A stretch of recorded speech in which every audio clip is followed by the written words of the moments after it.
All right, good evening, everybody. Friday again, and I got the coffee cooking, got the cats in. Got a little late start on the coffee cooking there, but that's a necessity for doing a good show. And so it's the first day of September. That's always a little depressing for me because I hate the cold winter. Um, I always figure when I drop, it'll probably be on a cold, gray winter day, but summer's coming to an end, and contest season's coming up in October. Y'all don't forget about the Carolina Criterium that's coming up. Some of you received my newsletter, the Pit Special from our Control Line Club, and it's got the flyer in it. But anybody that wants it, let me know and I'll send you one. And it's a great contest. It's the October contest at Huntersville is one of the larger ones on the East Coast. Brodak has them beat, and I guess you can call that the East Coast. And there's a couple in the Northeast that are pretty well respected contests too. But Huntersville's big fun, so I hope some of y'all can come down for that. And looks like I got 2 viewers already on YouTube, and so I should mention that I did post the link to this live forum, live chat on the YouTube chat box, and as usual, it's posted in the streaming videos at the bench thread on Stunthangar. Also, front page of Stunthangar. If you go to at the top, you'll see open forums. Scroll down, you'll see another forum, and the one after that is the live videos, I believe. And so, go in there and find the link. I post it every time. And looks like David Macher. Hey, David, how you doing? I'm glad you've dropped in. You're our first YouTuber so far.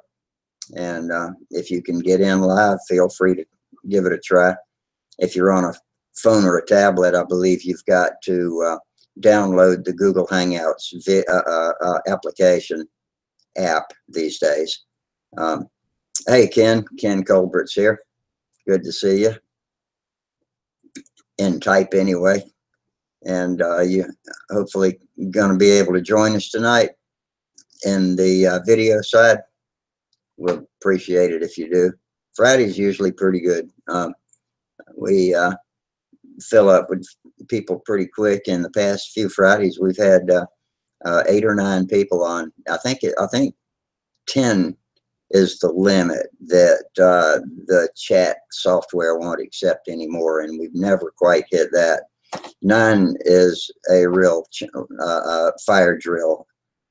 Sometimes trying not to step on each other, because whoever is the one making the most noise gets the camera, and it also steps on audio too. So we go back and forth, stepping on each other's toes for a while until we hit our stride, and then it usually flows along swimmingly.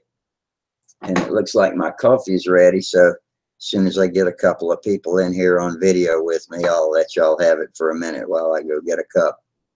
But meanwhile, okay, Ken, you can try. Don't feel any pressure. I'll sit here as long as I have to. I got 4 viewers watching me. That must be you 3 and somebody else in the background there. But yeah, we're supposed to have thunderstorms tonight and tomorrow, and Sunday's supposed to be nice, and so we've got an expedition planned for flying on Sunday morning. Wayne, my flying buddy, is a morning guy, and I'm a night owl. It's 10:30 at night before I hit my stride. So it's too bad the sun's not out at 10:30 at night. But if it was, I guess I'd be in Alaska or somewhere, so that would not balance out well with the benefits of being in southeastern USA. And all of you people over in Texas and the Gulf Coast, where that storm is ripping things up, I feel for you. You know, we've been through that on the East Coast, and it's just nothing you can do but close, you know, just hang in there the best you can, deal with it when it's gone. Hey, Mike Londige's with us. All right, buddy. Some of y'all come in here with the video and hang out with me. Looks like YouTube's been changing some things. I had to reset my icon this week, and I've noticed that that on my channel anyway, things are arranged differently, and the place where you share videos is different, and just little things like that. And I don't know what else is going on in the background, but I would hope they can do something about the attacks we get some evenings from ne'er-do-wells who want to interrupt us with things we weren't necessarily, let's just say that things that are off topic.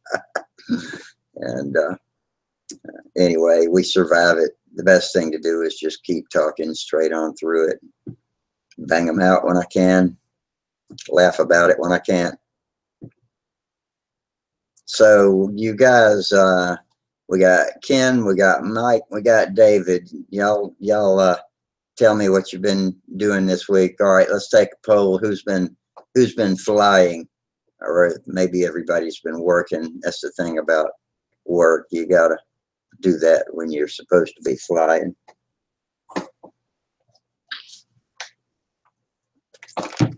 Maybe if I sit here very quietly, somebody will join up.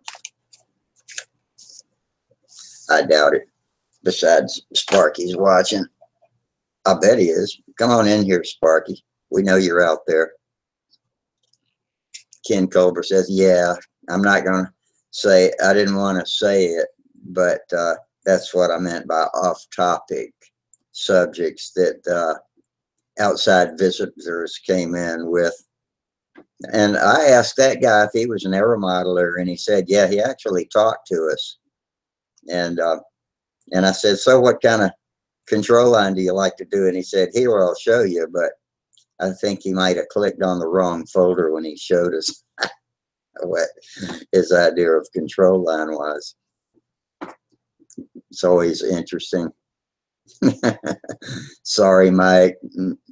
Not if I can help it.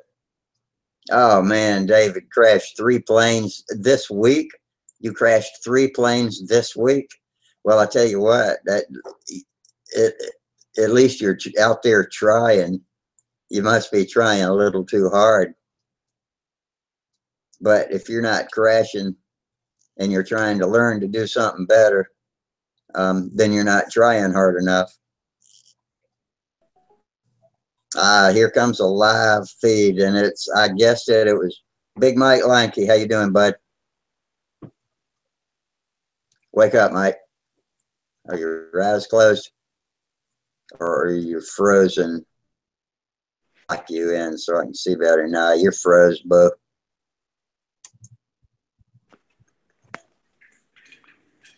Can't hear you, Rusty. Can you hear me? I can hear you. Yeah. Are you hearing me now? Yeah, the volume's really low, though. Hang on. Let me check on my control panel, too. I might have it. I don't have it turned down. I turned it up. Do I sound okay now?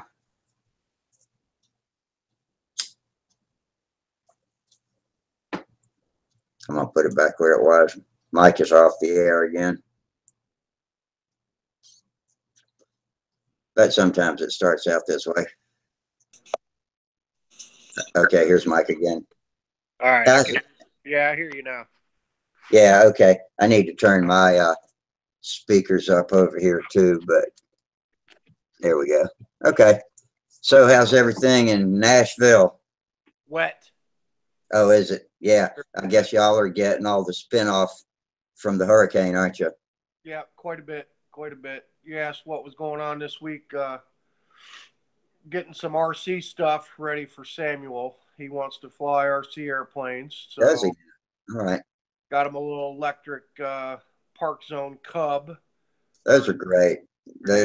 For trainers. Yeah, a lot of people try to start with too damn much of a plane for them and end up just wrecking a lot of money. Well, and I've got a gentle lady 2-channel glider up here that I've been farting around with, trying to get ready. If the weather cooperates, we're going to try to go to the local RC club tomorrow. We've not been there yet. And get them some stick time. I'll probably throw a few control line planes in the car and see if they're amenable to letting us fly control line there as well. Are you a good RC pilot? Yeah, or an RC pilot? I've been flying RC since I was 6 or 7 years old. So, oh, good. Yeah. You know what looks pretty good to me, and I haven't seen them advertised lately, but it's those power cores that you get, and they made a series of different Warbird airframes and all. You just jammed a power core in it, and everything, I guess, hooks up to the control surfaces, and you're ready to pair up and go. And if you wreck that plane, you just pull the power core out and stick it in another one. You know what I'm talking about? I've seen that. I'm really going to steer clear of the electric stuff. I just got him this electric Cub so we could get something in the air and get going. Yeah. I've got 4 or 5 transmitter receivers, a couple airplanes. Yeah. I'm just going to dig. It's been like, I don't know, 6 or 7 years since I flew any of my RC stuff. I'm just going to go through it all, replace all the battery packs so that Sam's got something to wreck. And then we'll hit big RC swap meet here in October. Yeah. And I can go buy airplanes there for $20, $30. And Lord knows I've got motors and radios for them. So we're going to try our hand at that and see how much he likes it. He's downloaded some RC simulators to his tablet, and he's been farting around with that for a couple of months and kind of bugging me to try RC. So yeah, we'll give that a whirl. By no means getting out of control line. We're still sticking with. Oh man, it's nice to have multiple outlets for your aero modeling. You know, there's nothing wrong with that. Wayne's been playing with glider sailplanes lately, and of course he used to do that in the full size ones as a big hobby when he was younger, and so he's really good at reading the weather. He's taught me so much about the weather. But he has a good time doing it. I've watched him several times, and it looks like fun. My neck would get sore looking up at that thing too high in the sky, though. Yeah. But I'm glad I finally, after more than a month, signed on to Facebook because I caught Sam's birthday pictures and all that. I think I commented on 1 or 2. So that looked like a pretty fun party with the water balloons and everything. Yeah, that was last Saturday. We had the big party last Saturday, and then his actual birthday was yesterday. With the water balloons, the first thing all the kids saw when you opened the gate and let them rush into the yard, because it looked like that's what it looked like. We had one of them slip and slide, inflatable bounce house water slide or whatever. We did silly string first, and then we did the water balloons, and then I had the mini bike and the little 50cc dirt bike out there. All the kids were riding the hell out of that. Cool. So, well, we got a new dad in here with us. Jamie Holford just had a new baby. How you doing, Jamie? Oh, I'm good. Yeah. You tired? No, not at all. Well, if you need to sign off and go change a diaper or something like that, we'll understand. Oh, that's why I got an old lady. She can do it. Yeah, you better not let her hear you saying that too much. Yeah, man. Yeah, in a few years you'll be doing like our other buddy here, Mike, teaching. Is it a girl or a boy? Hey, girl. Oh, well, teaching her how to build and fly planes. She'll be the next Samantha Hines. That's my goal right there. Bigger, stronger, faster, smarter. Yeah. Better not let Samantha hear me say that. Well, a lot better than I can. Well, you probably are in the bad weather zone too. Mike was just telling me Tennessee's pretty wet, Nashville area. Oh man, we're actually good. Tomorrow's clear skies, low in the 60s. Oh, I wasn't expecting you to say that. Oh yeah, our club's gonna fly tomorrow morning. Cool. Yeah, we got an expedition planned for Sunday morning, and Wayne's a freaking morning person. He'll probably be out there at sunup tossing that sail plane, waiting for us to show up with control line. And God, I hope I can get out there by 10. And I don't hit my stride until 10:30 at night.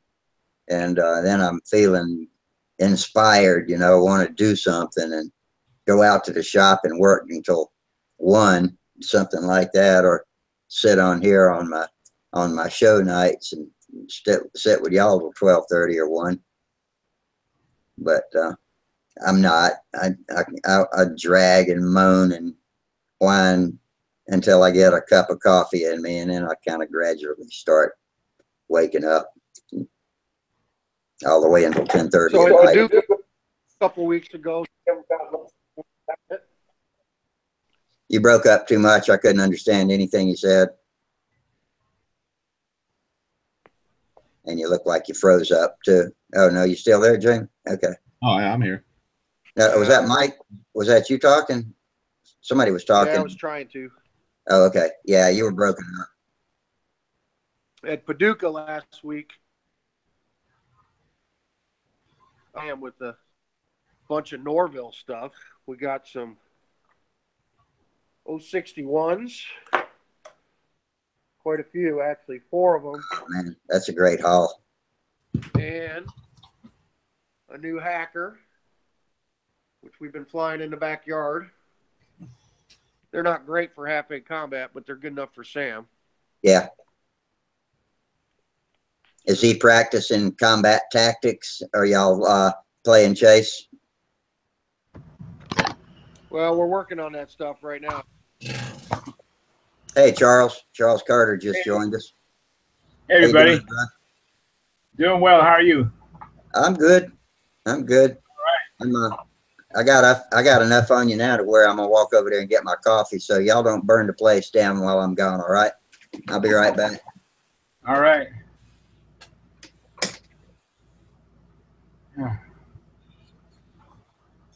Who's here? Me and Mike Lonke. Oh, okay. Funny. Hey, Mike. How are you? Hey, James. Hey, hey. Hey, Sam, you want to show these guys some of the airplanes you've been building? Here, line them up. All right. This is not real airplane stuff, but what he ended up with is this Gillows airplane builder kit. It's just a little balsa stuff. All right. We've been going at it today, building. Let's see. Are they in there? Oh, wow. Yeah. Let me, there we go. Let me do that. Now I can see. No, he's been experimenting, building different little kinds of rubber-powered planes. Oh, very cool.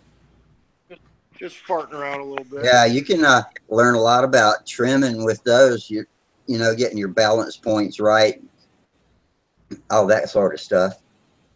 Putting the biggest freaking rubber band you can find on without ripping the balsa out of it. Seeing how many balls you can knot up into it. Yeah. I used to get one of those every time we'd go to the dime store, is what we called them back then. Yeah, I remember that. I don't remember when everything was a dime, if there was ever a day. Yeah, it's like the Dollar Tree ain't a dollar. Probably not in the 1900s anyway. Man, Rusty, I got a situation here. What you got? All right, I'm doing the Shark 402, and so I did the wing, center sheeting, lead outs, bell crank, all that good stuff. All right. So I'm started on the tips and whatnot, in which here's what one of them looks like. You got the big old block you got to carve down.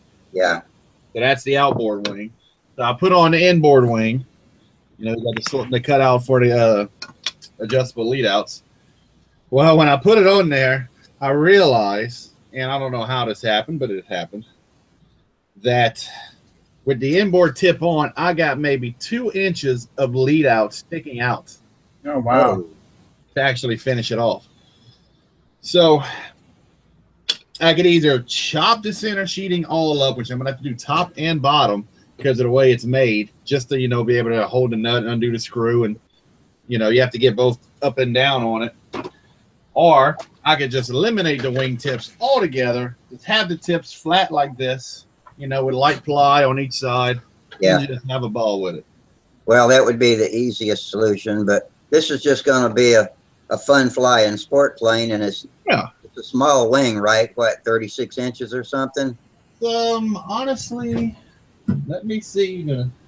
Is it a 15 size? I don't even know. Leave the tips off. Hey guys, good evening. Hey, Terry. I mean, that's what I'm thinking. The wingspan's actually 42 inches, so you figure the tips are 2.5 402 wing right here. Here's a 402. Yeah. I had the same problem. The lead outs were too short. Right. Okay. So at least I know I'm not alone on this. Yeah, and I phoned them, the lady who does the packing at Brodak, and it had been corrected. When did you get your kit? Oh, quite a while ago? Now, honestly, I got it a few months ago, but I got it off of eBay, so it's probably the old. Oh yeah, it's an older kit because the new ones are fine. Yeah, but this is the way the new one builds. You got this much. It's not a lot. To me, that's the minimum. But the one I built prior to this, the wires were just like yours. Yeah. Too I mean, short. I'm thinking of just leaving them off because I had some people say, "Oh, you could splice it in the middle of the wing, or just cut out the center sheeting." But that's a lot of work to go back on. Listen, let me tell you what you can do, and it will pass a test at a contest. You can attach. Just go from the cable to like a solid music wire, a thin music wire, and just loop it and swedge it on and keep that part in the wing, and then you've got the wires for the lead out. I mean, there was a long time there when I was building combat cats, I wasn't using cable for lead outs. All I was using was hard wire. Yeah. Yeah, I mean that's an option, but I mean I'm not going to be competing with this. I'm looking at this, if anything, whenever it's done, if I leave the tips off, it look like a sky ray in a way. And it's just to learn the pattern with. That's all it really. I have seen Bob Zambelli splice the wires with crimp tubes and just do it in the way where you run an outside pass around it, or I guess if you got a crimp tube the size where you can run both wires outside around for one pass, and then swedge it with a proper swedge tool, or the best you can do with your favorite substitute. And I think for a sport plane, that'll be just fine if you want to put the wingtips on it. It'd probably fly better with the wingtips on it. Yeah. Yeah, I mean, it's just, I mean, I'll be honest, I did not spend but like $40 on this kit when I got it. So, I mean, it won't break my heart if it doesn't look like it's supposed to. Michael probably agreed with me that I always do everything the complicated way, but I'd swedge the damn thing. Yeah, because I got a few people on Stunthangar crucifying me because, I took the tips off and I done ruined it. Well, nobody's going to that, but I wouldn't splice anything. Either leave the tips off or open it up. Yeah. And like I said, I'm thinking just leaving them off. I mean, it can't hurt nothing. And it can't leave them off. What's it going to hurt? Yeah, for just a snatch around fun plane. Yeah, that's all I was building it for. The way I look at it, if it can do an overhead at 8, I'm happy. Yeah. What is that going to be, a 15 size plane? Oh, it's a 30. Mine's a 36, 35. Yeah, I mean, go ahead and say 25 to 35. I was going to put an LA 25 in it. Yeah, that seems to be a real good choice. Or the Super Tiger I got. But I mean, I'll go with that. That seems to be. It's not anything to compete with. Yeah, I'd do the flat tip thing. Just lean into it and go ahead and knock her out. Now, here's another question: do I put the flaps on it? It's not dead. It's the stationary flaps. Just that gives you more wing area. I definitely would put the thick flaps stationary flaps. That's probably important. It's like for, the flight streak needs it too. I mean, yeah, you need that. Yeah. I'll be honest. I wasn't looking forward to carving and sanding this shit. You know? I've got a big stack of balsa to sand in my Cardinal kit, and it'll be the first time that I've ever hollowed and shaped anything. I got to laminate them here, and they're partially cut out already, but I'm going to have to do the rest. And I think just one of those spiky balls on the end of the Dremel will probably get the big part done. And then one of these, because that's right what I used. Thick blade. Yeah. Watch Sparky. He carves those things up like nobody's business, man. On the videos. Yeah. He's carving those things. I got the same sort of thing. I got the same sort of thing in that Cardinal kit for the wheel pants too.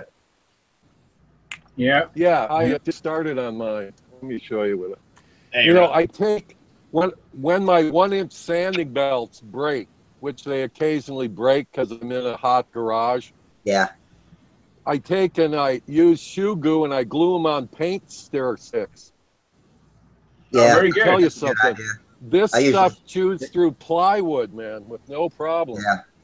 I usually stick mine to the glass tabletop and use them for flat. Here's the blue. This is the 80. I mean, it goes through plywood like nothing. I can't find any finer belts than 120 grit.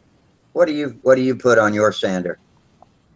Yeah, I got some from Grizzly Industries because Harbor Freight and stuff doesn't carry enough. You know, you need 220 once in a while.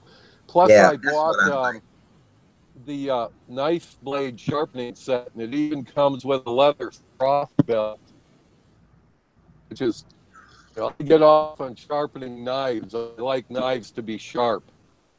And man, this thing, a friend of mine told, well, you can find a video on Deer Meat for Dinner. Rob's a friend of my son and myself, and he's the one that turned us on to it. But I mean, holy smokes. Can you listen? I haven't bought any of those X-Acto blades in quite a while. I'm just resharpening them. Wow, that's pretty cool. Yeah. So what grit can you get from Grizzly? Pardon? What grit can you get from Grizzly? You can get the wider ones. I think, what are they, 4-inch for the, you know, my buddy's got one of the sanders. It's got the 4-inch belt, and then it's got the circle thing. It's from Harbor Freight. I have the same one. Yeah, you can get those belts. What grit though? Well, you know, I don't know, 4 and 6. I don't know. They have it all, man. But I know you just tell me the size, but I want to know what the grit. Oh, the grit. Oh, I'm sorry. You know, the catalog's in the house. I think they've got up to 220. Maybe finer, I don't know. I mean, they sell to cabinet makers and stuff. So they have, you know, you're going to pay, they always have what you want. Sometimes if I don't have the catalog in front of me, I just call them. They're extremely helpful, but you are going to pay a fair market value for what you buy. I'm not saying they're ripping you off, but you may be able to find it cheaper on, you know, Amazon or something, but you got to know specifically what you're looking for. And the guys over at Grizzly, they'll tell you if it's from China, but they stand behind everything they sell. So it really doesn't matter where it's manufactured. I'm breaking it to show you guys. Y'all can see that. Hey, Mike, nice, man. Your project there. Love it. Yeah. Love it. Yeah, I got that locked in. That is my Power Gold 130 powered paraglider with a Sky Cruiser quad cart on it. Is that the one you've got videos of flying? That is the one I fly twice a week. Yeah. Ah, cool. Yeah. It's much more stable than the trike, I'll tell you that. Well, oh yeah. Well, the cart is new as of last flying season. I put it on last year. because I was getting a little older and running with 100 pounds on my back starting to be a chore. I've been launching it. It was a backpack foot launch unit for the last, I guess I've had this thing 8 or 9 years. And I just added the cart last year just to make it easier on my body. That's all. Have you taken Sam up in it? No. They changed Part 103. If you've got a second seat on it now, it's no longer an ultralight. It's an aircraft. You got to have an N number and a pilot's license to do it. Yes, sir. So it wouldn't be an experimental. No. Well, yeah, but that doesn't. You still have to have an N number. Doesn't change the fact that it's a real aircraft and has to be registered, and you have to have a Correct. Here's the funny thing, though, man. Yeah. The cat Leonard that I bought this cart from, the Sky Cruiser guy, he's out of Minnesota. For about $500, I can get another set of bars that go right here, and another Cordura seat. And I could be doing tandems with it. I could totally take a passenger. The problem is I'd be illegal as hell doing it. So, and the place I fly out of, it is a private airstrip, and the guy's ultralight friendly, but he knows enough that he wouldn't let me do it there. You know what I mean? Right. Oh, absolutely, yeah. So, I don't know if I want to go through. I mean, my intention all along was to turn it into a two-place, 5 years ago, because they just changed Part 103. I think maybe 3 years ago, it became illegal. And there's plenty of guys still doing tandems in them, but if they ever run into a Fed, they're going to get in all kinds of trouble, So other flyers, too, are encouraged to not rat people out, but it's just like seeing somebody fly in a field and they're not AMA savvy. They ruin it for everybody. Right. And what do you have to do to get your recreational pilot's license for that? In dollars or in time? I tend to in time. In dollars. Well, it converts to dollars. About $3,000. Oh yeah. Yeah, I mean it's just 20 hours, but it's the money, and I'm not going to do that for powered paraglider. Oh no. If I had my own chunk of dirt, if I had 100 acres somewhere in the middle of nowhere, I'd get the second seat and I'd go fly on my own property, and it probably would never bother anybody. And as long as you stay below 400 feet, they're not going to mess with you. Exactly. I mean, I fly at a private airstrip, and the guy knows the rules, and he's a nice guy. He doesn't. I don't want to hack him off, so I'll follow the rules. Can you climb a thermal with that thing at all? Is it really effective? Not so much. I mean, it's a big wing. It's a 33-meter wing. It's like a Volkswagen, man. I don't have one of the high-speed reflex wings. My top speed is only 18 miles an hour, and that's dependent. That's zero wind, and that's the wing speed. If I'm going 10 knots into the wind, I'm making 8, and if I'm going downwind, I'm making 28. So I don't go far. I just kind of fart around the airport and buzz through some farmers' fields and stuff like that. Right. As far as thermaling, I'll go up to $5,000 or $6,000 and cut the engine. But I don't ever get lift in this thing. There's just too much weight with me and the cage. Yeah. There, in the wing I have isn't suitable. Yeah. If you couldn't restart, you can dead stick it from any altitude, right? I got electric start on it, man. I can kill it and restart anytime I want. It's got a little gel cell battery, and here, let's see. There's my gel cell right here. Yeah. Battery, and the electric start is. Well, I was just thinking more like, what if you broke there. a valve spring or something and couldn't restart the engine? It wouldn't be.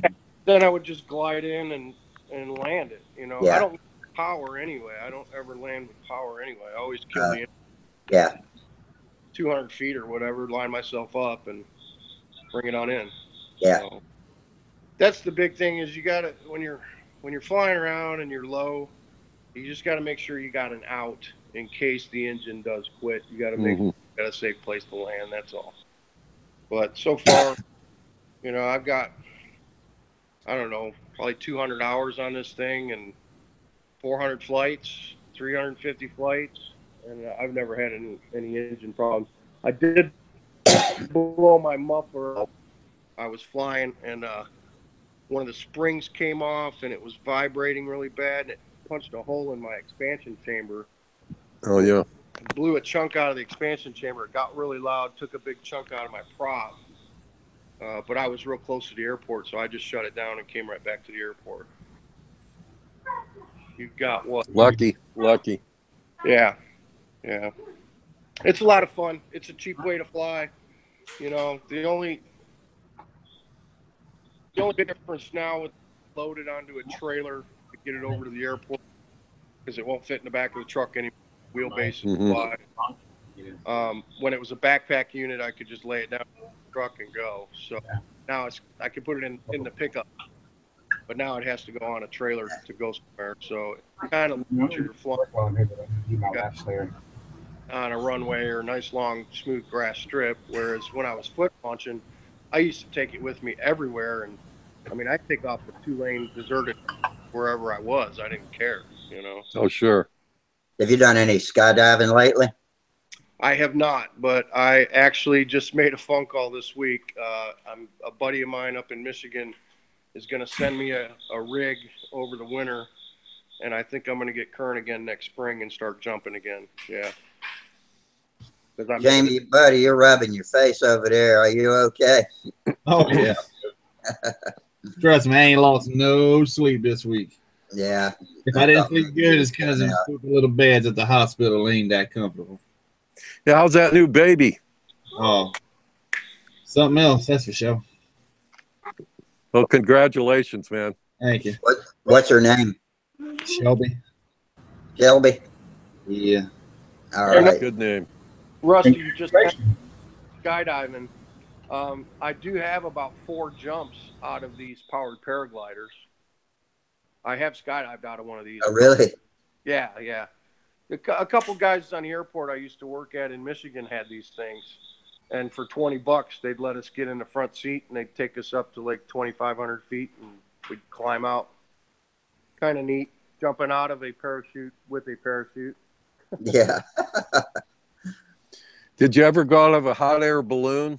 I've done 4 hot air balloon rides. Isn't that isn't it wild? It's like stepping off your porch. It's weird. I've never landed in a hot air balloon. Yeah. I've taken off times, but I've never landed. I got out of every one that I was ever in. I've done, I don't know, half a dozen helicopters, just about any turbine engine airplane you can think of, caravans, otters, King Airs, Beech 18s with turbine engines on them, which they call a Westland, DC-3s. So on the beaches, did they have all the racks and ladders on them so you could crawl out to the outside? Oh yeah. They all got ladders and steps on them. Sure. Oh sure. Absolutely. I That's jumped exciting. For over 17 years, and I worked in the sport for over 10 as a tandem instructor and a video guy. Oh yeah. So I mean, I was around it for most of the 90s and halfway through the 2000s. I quit about 2007. So. Have you got a general aviation license? I do not. Never got one. But I got a button. So you don't jump any Para Commanders. They were too old. You're all Ram Air Canopy, right? I never jumped one, but I have one that we use for parasailing. Yeah, as your safety chute, right? No. No, for actual parasailing. Wow. For actually flying a parasail. See that green duffel bag up there? Okay, yeah. That's got a PC in it. Unreal. A PC and a harness, and we tie that to the back of a pickup truck with 200 feet of rope and drive up and down the runway and take each other parasailing. When it's too windy, bust out the drive up and down the runway. That's what that one's for. Y'all could have flour bag drops and all kind of cool stuff doing that. Yeah, Everybody ever done a flour bag drop? Yep. Not flour bags, but I dropped an 80-pound watermelon out of a Grand Caravan one time.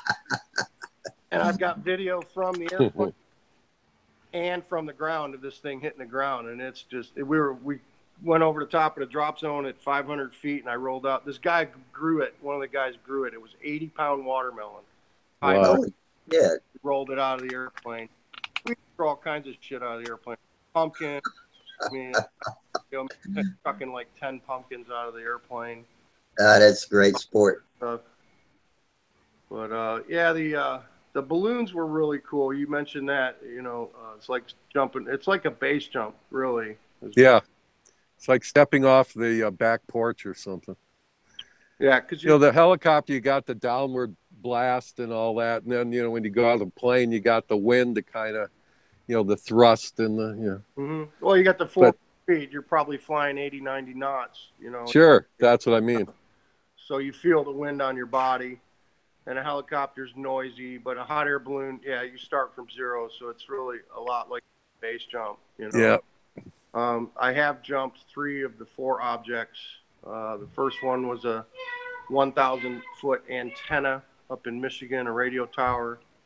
And then I did a 120 building in downtown Detroit. And then, of course, New River Bridge in West Virginia on Bridge. Everybody goes and jumps that one. So, what does BASE stand for? It's something like basically anything. No, it's solid, non-moving. Stationary. It's an acronym for the 4 objects in base jumping, which are building, antenna, span, which is a bridge, and E for Earth. Those are the 4 object jumping, and that's what base stands for. It's an acronym.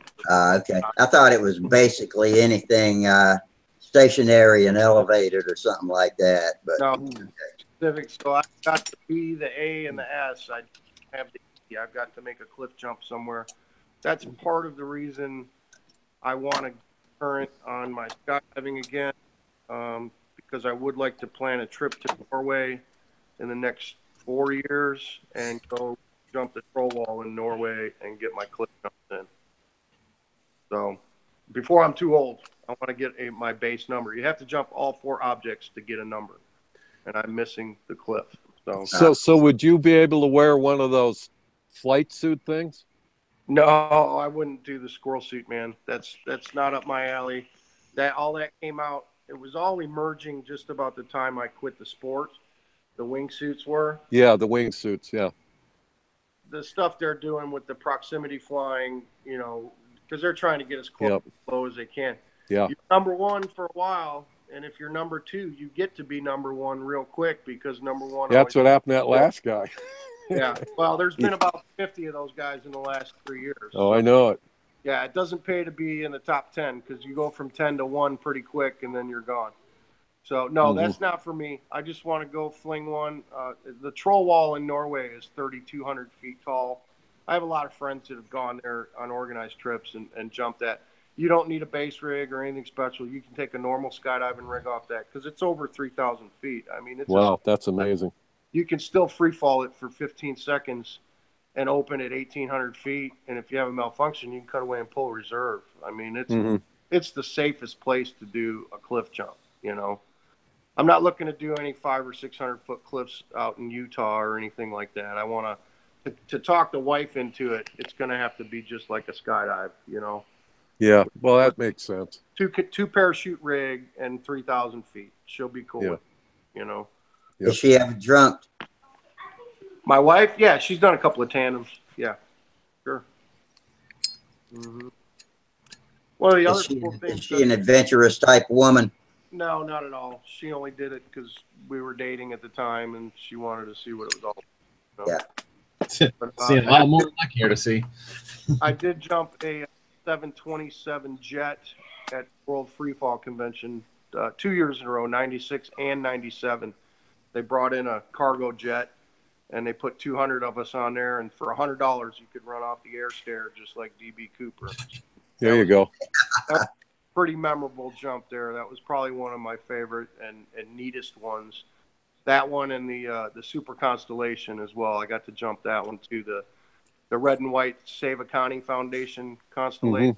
They brought that Nice in plane. for $59. They let you jump out of that. And the Stearman biplanes, those were pretty fun because you kind of stand on the seat and he does a half a loop, and at the top of it just fall out. You know, I did a lot of that shit in the 90s, man. I wasn't doing any control line flying or RC flying. I was living on a drop zone and skydiving full time for a living. So that was my life there for a while. It was a lot of fun. There was a guy down in Florida that on his deathbed told his wife he was D.B. Cooper, and she didn't know what the hell he was talking about. That's all horseshit, man. What you think happened to him? You think he just died in the woods of, where is it, Oregon? Yeah, he's dead. He's out there in the woods dead, man. I'm sure of it. I think so too. They found money in the streams and the weather and everything. I don't know. Yeah. Pretty high odds of surviving. I'm sure he survived the jump. I don't think he got out of the woods alive. Yeah, that's it. Yeah, I'm sure, because it sounded like he knew what he was doing. He was some kind of rigger. I mean, he got 2 sport rigs and 2 Army rigs, and he combined them to make what he wanted. And I'm sure he survived the jump. And it's been proven. You know, everybody says, "Oh, you can't jump a 727." Bullshit. I did. I think you can. Sure, you can. Yeah. You just can't pop the chute right away. You got to wait and get stable and. That's it. Exactly. Slow down. Our pass at Quincy at the World Freefall Convention was 185 miles an hour. That's the slowest the pilot was willing to take the airplane down.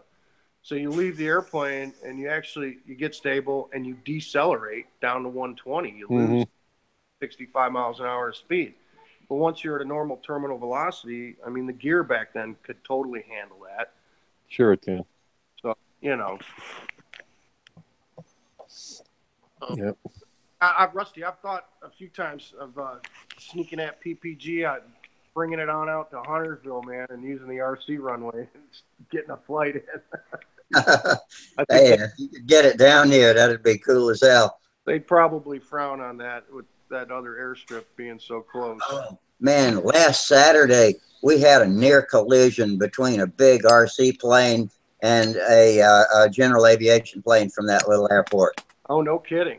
Yeah, it was a Cessna coming over, and he came over low, and this guy was flying I don't know what it was. It didn't look like an ARF, but it was a big gas engine plane, and he got so close to that full-size plane that he had to bank away real hard, and he got so flustered that when he finally made his escape, he was inverted and he just pushed the wrong way and hit the ground. And he was pissed too. Those planes aren't supposed to come over flying that low. You know, it's on the maps that there's an RC field right next to that airport. Well, was the RC guy above 400 feet? I don't think so. I didn't ask him, but no, I don't believe he was. I didn't actually see him. I had my back turned and everybody's hooting and hollering, so I ran out from under the picnic shed, and about that time he hit the ground and the Cessna was gone. We see all kinds of we saw T6 Texans fly over one day several times, and we've seen a Mitchell B, 25 fly over. I get my B 20 something. B-25, yeah, I get those mixed up, but we see all kinds of planes fly over that field out there. Pretty eclectic collection those guys got. It's called something Hobby Airport, so I guess it's just made for aircraft hobbyists.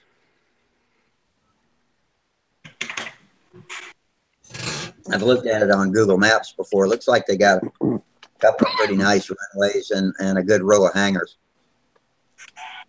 Hey, Rusty. Yeah. This is my latest acquisition. Very cheap on eBay. LAGG3. Hold it. Oh, let me lock on so I can see picture. Yeah, I see the picture. Move it to your left a little there. To your left a little bit. There we go. Now I can see the picture. Oh man, that is too cool. And 37-inch wingspan. I think that's what I saw it said. Yeah, no, 48-inch wingspan. 48. Yeah. On eBay, somebody had it for like $35. Buy it now with like a $15 shipping. That's a good deal. Wow. That's a great deal. You got plans on when you're going to start building it? Not as of yet. I might actually mail it off to Dane Martin, and he might build it as an art for me, and I'll just finish it. Yeah. Dane's a pretty good, I think he's a pretty meticulous, neat builder. Yeah. Builds way better than me. Yeah. At least that's my general idea. That's pretty good. I'm so disappointed. I spent this winter rebuilding the wing for my twister instead of building my P-51. I got a Sterling P-51 Mustang to match up with my Yak 9. They were built and paired to go together in slow combat. I bought it from Mike Lonke last October, and that was my winter project, but it turned into fixing that twister wing, and I worked so slow, you know, standing out on the cold concrete. I could only do short stints, and it took me all damn winter to build it, but I evidently did a good job because the plane flies good with almost zero trimming, just one flap tweak, and she was good to go. Well, good deal. Good deal. I flew the best pattern I've ever flown with it the last time I had it out at the field a couple of weeks ago. There's New River Gorge Bridge jump right there. All right. That's humming it down to about 400 feet before I tossed. Wow. It's a little too close to the ground for me. Man, that's whistling pretty good. There's a 8-way I did up in Michigan with dudes. I couldn't even tell you who was on that skydive. And y'all don't even have helmets and goggles on. I never wore a helmet and I never wore shoes. Oh, I see you are barefoot. Yeah. A lot of you are. I always jump barefoot and never wore a helmet. Not going to save you, man, if you hit the ground at 120. Might help if you hit the ground in a cactus patch. Well, I will tell you, it does suck landing in a bean field or a cornfield barefoot. It's no fun. Yeah. Yeah. So you just got to make sure your spot is good before you get out of the airplane. Yeah. Now, how far horizontally do you usually travel on an average jump? You can regulate that yourself a pretty good bit, can't you? You can, but there's some wind drift. It depends on whether you're doing a solo or a 20-way or the more people you have, the more you're going to get in free fall. Yeah. So it really depends, you know.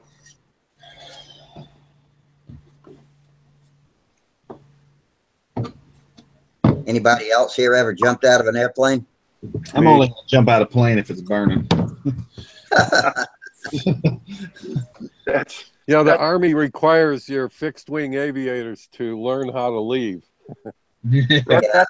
That's what Jack Roush told me after I went for a ride with him in his Mustang. He said, "I'll never get out of this thing unless the wings are falling off." You got it.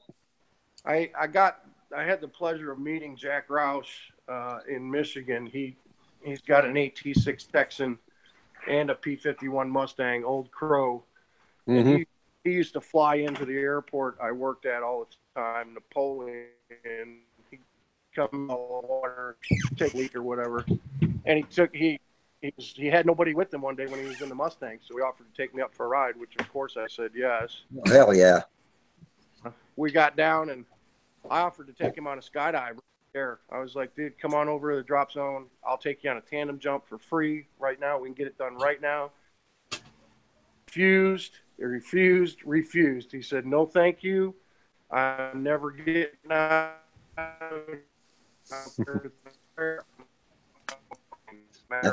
couldn't talk it out of my life. So I think you're getting too far away from your Wi-Fi, Mike. The last thing I said was I couldn't talk him into a free skydive for nothing. He wasn't willing to do it. He was right. Not bad. Yeah, I don't think I jumped deliberately. You know, I was just thinking back. My last jump was in '83, So 83. What about Okay. that Mustang speed record? Any news on that today? I didn't see anything on it. You know what I'm talking about? They did Yeah. they did some test runs, but Something's wrong with the it'll be engine. tomorrow or Sunday before they do any record attempt. Yeah, they've been having some kind of engine problem. Well, they got it fixed. Good. I mean, that airplane today was sounding awesome. What are they It's going to do it. What are they trying to break? 528. 528. Okay. Yeah. That was set by his father, wasn't it? No, that was set by Rare Bear Uh, in 1989. yeah. They have to beat it by 1%. So, Wow. We got a guy, when we did over on Cox Engines forums, when we did our Reed speed contest, one of our guys built a Rare Bear, really pretty one, but the guy never flies, so he didn't really do anything with it, but it's still cool to look at. yeah, they're pretty neat airplane. I've been following them all week. I didn't get to follow him much this afternoon. I was hoping a buddy of mine install a security system in his house, but when I got home, I got right on the internet and started chasing down what was going on. And they've got some runs on the video that are really, really impressive. You guys ought to look them up. Just go into Voodoo Air Racing and then go to I think it's Jeff Fahey, Fahey, Fahey, and you'll see those speed runs for practice, and they are something. And they're just doing this for bragging rights, right? And That's what it is. But they're teamed up with a company that's called it's part their sponsor is Aviation Partners Incorporated, and this aviation bunch up northern Idaho here, actually are in pretty much central Idaho. They do winglets they install winglets that they make on all of these small jets, and anyway, it's at that airport, and I hope they get it done. I hope they do. I'm really pulling for them. A new record would be pretty cool, and especially if they can punch out a 560. They've What's worked that? a lot, the shape of the wing. I don't know what they've done with the prop, but they're looking for little bits of speed here and there, and that's how you end up getting it. It's just every little bit counts. Yeah, it's a pretty airplane. It's as smooth as glass. It's all white, other than their sponsor logo. It's not the same color scheme they keep showing in the advertisement pictures. No, it's all white, and it's as smooth as glass. They've done some different things to the wing. It's supposed to have been more tapered as it goes out to the wingtip, and I don't know how exactly they did that, but it's supposed to make it faster. I guess the washout is what they were adjusting. I'm not sure. Yeah. But I think it's got vortex generators on it too. Not that I know of, but that's not to say that they don't. I really don't know. I could be mistaken. I don't know. You just look it up on the internet. They're just going to Voodoo and go down in some of the posts. You'll see some of the runs. If you get into, there's 2 or 3 guys on there that have posted their recordings that they've done today, and I'll tell you what, it's something else. I can't wait to see it tomorrow. I'm not doing anything tomorrow. I'm staying home here and I'm watching faithfully this internet until I find out what happens tomorrow. I'm pretty sure it'll be tomorrow. What time do they have an ETA on it? No, they won't give us any time. It should be later afternoon when the air warms up and the airplane's running good. If it's not too windy, if it's not too smoky, it was still pretty smoky up there today. If the conditions are right, it'll be tomorrow. I wonder what their optimum temperature is. as far as? Well, you got as far as lift, thrust, and drag all balanced out together. Yeah, I think cold, dry air. I don't know that. Dry air.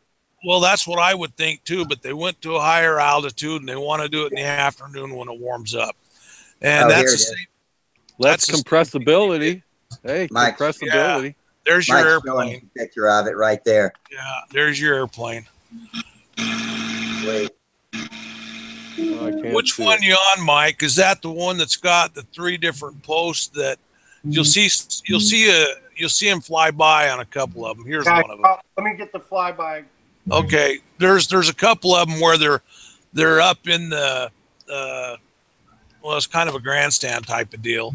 That's the slow motion stuff. Yeah, the only video I got of me flying my P-40 was a slow motion takeoff the other day. I put it on YouTube.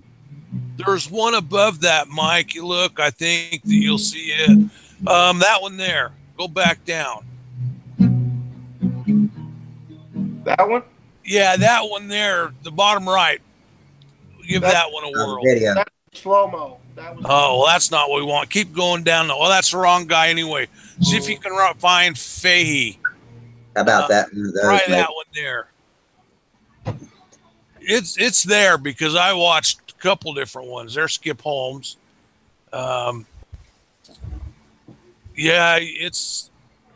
that was Steve and his dad. These are all pictures, though. I'm not seeing video other than. There's 2 of them right there. Yeah. Go down. Was that one on the right there the same one you already did with slow-mo? I think so. Yeah, it is. It is. I'm not sure how to pull up all that stuff. I'd pull it up. Well, it's on the Facebook page. Yeah, it's on. You can get it off Facebook. That's where I was watching it. That's where I'm at.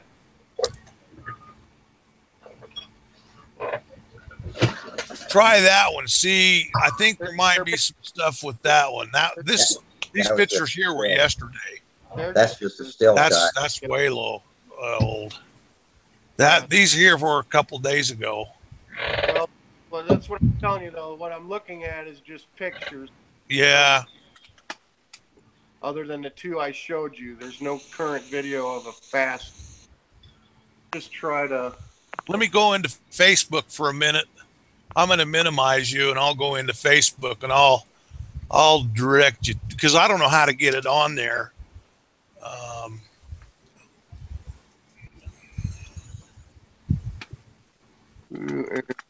Once you find it, we'll tell you how to put it on here. I got to go into my saved stuff. I think I saved it. I hope I did. I finally got rid of that old backup phone today, and I got me a new Android LG G6 and a tablet, an Asus tablet. Okay, Mike, go into Chris Fahey's, Fahey, Fahey's videos. All right, hang on.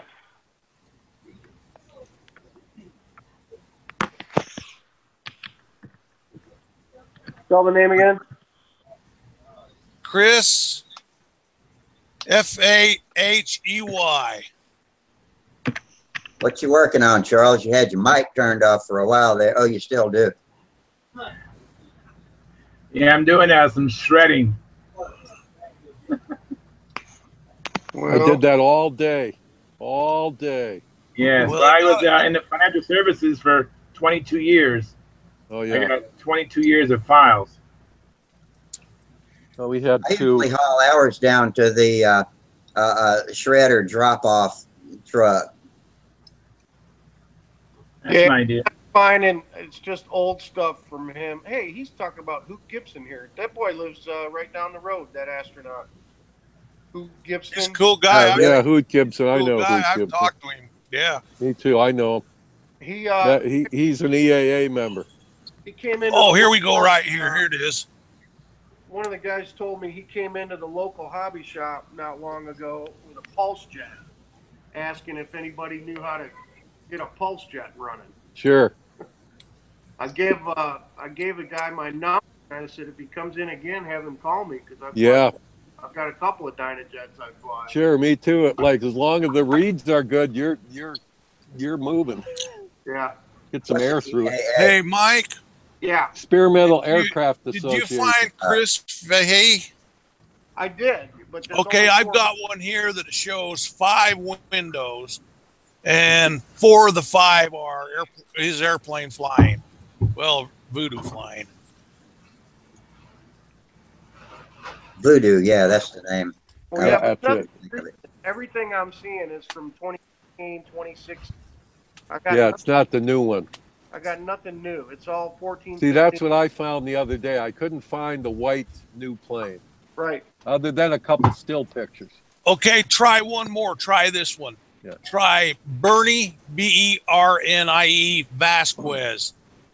VASQE or QUEZ.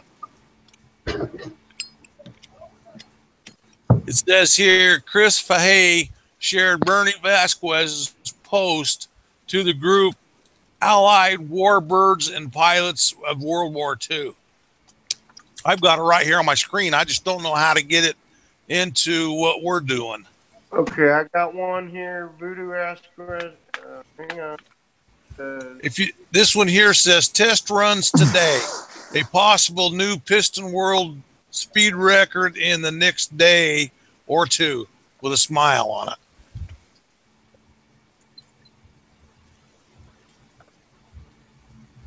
I didn't realize that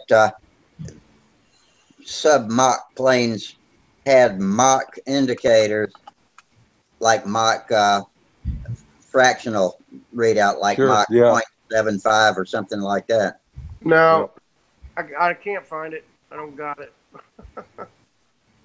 Bernie Vasquez video, not there. Wow. Yeah, I've got it right here on my face, man. Let's see what else comes up here. There's a possibility that Tom, THOM Richard, I haven't seen him post any of that stuff, though. He's the one that owns precious metal over there at Kissimmee Air Museum. Mm-hmm.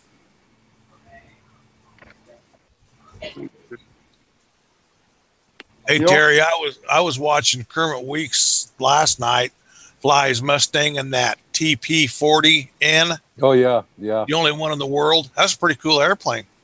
Yep. He's got quite the thing up there. Yeah, it's pretty neat. I'd like to get back there someday and check all that stuff out. Go through those museums. They can't be very far apart. No. They're just across the field, I think.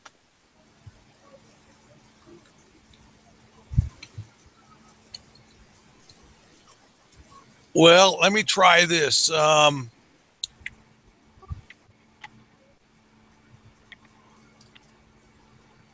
If there's a way, yes.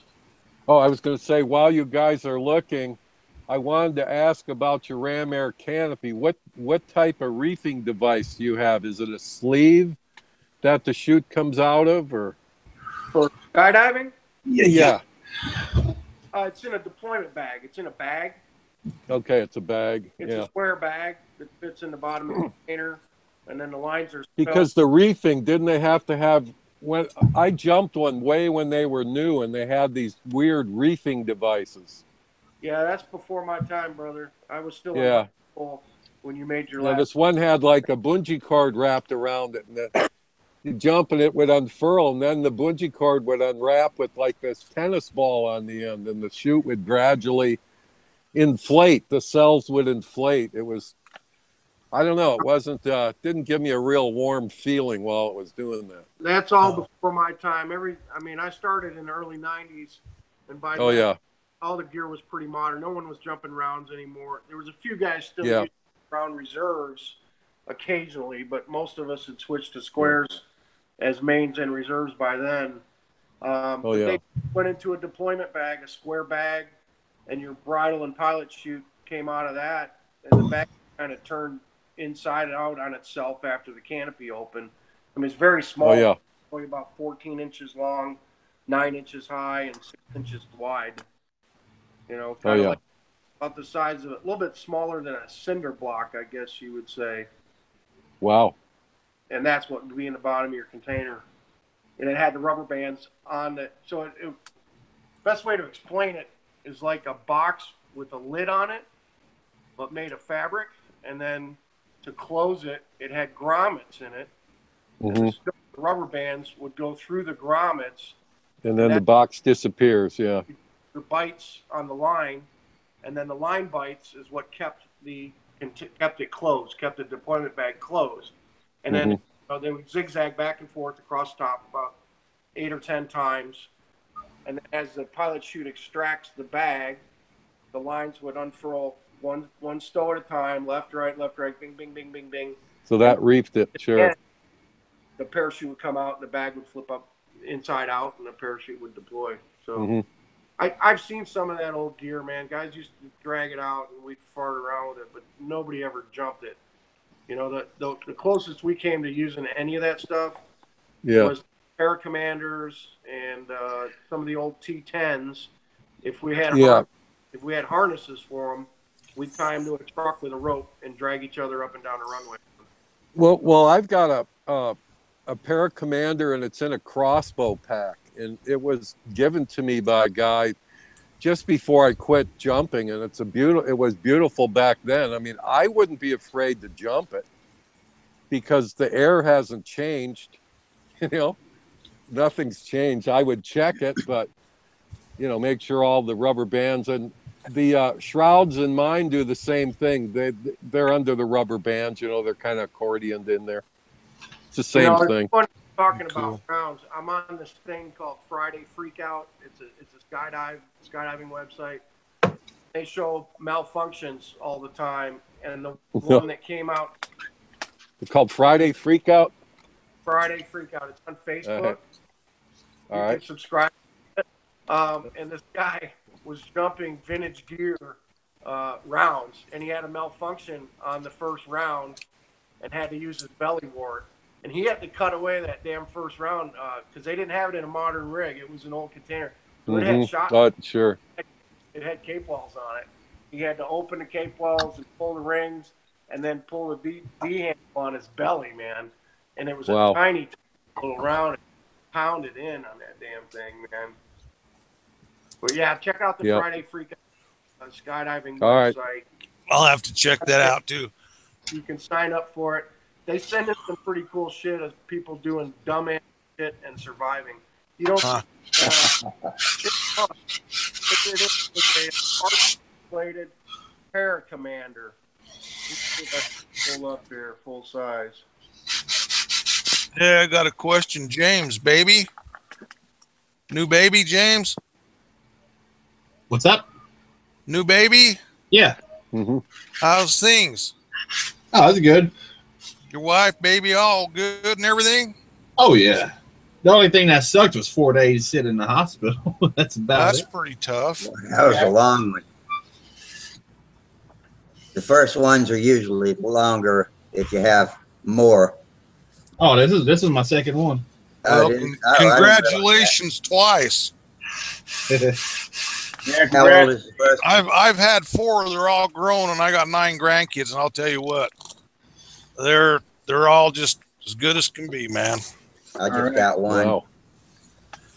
Okay, Rusty, do you think you can lead me through how to get them posts on Facebook on here? Yeah. First, you get what you want. Fill in your screen. Okay. Then you fill my screen? Yeah. Yeah. Okay, yeah. I've done like that. You're looking at it any old day. And then once you get it the way you want us to see it, come back here and mouse over to the left until that bar pops up that's got, where's my mouse? Over on the left, a bar pops up with a chat box, and then there's a green box with a white arrow in it. Yep, screen Click share. that. You click that arrow, and then you get another dialog box, that gives you 2 tabs. One is to show from application. You click that, hit start sharing, and we'll see it. Facebook, Internet Explorer, would that do it? Anything. Start screen share. Did it There we pop go. up? Got it. Okay, here you go. Here's one of them. Let me lock on to you. All right. Yeah, we see it. Okay, here we go.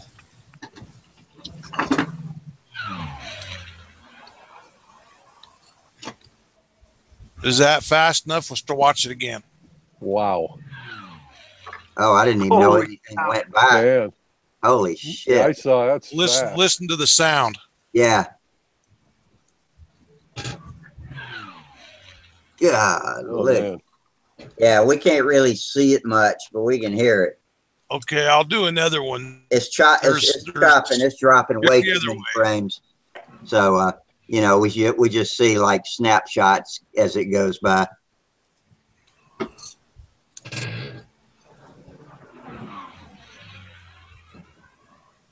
Man. Here's another one. That doesn't even sound like a piston engine. That sounds like a turboprop or something. It doesn't even sound like a piston. It doesn't sound like a reciprocating engine. That's because it's going so damn fast. Yeah, I get it. I love it. Here's a cool one.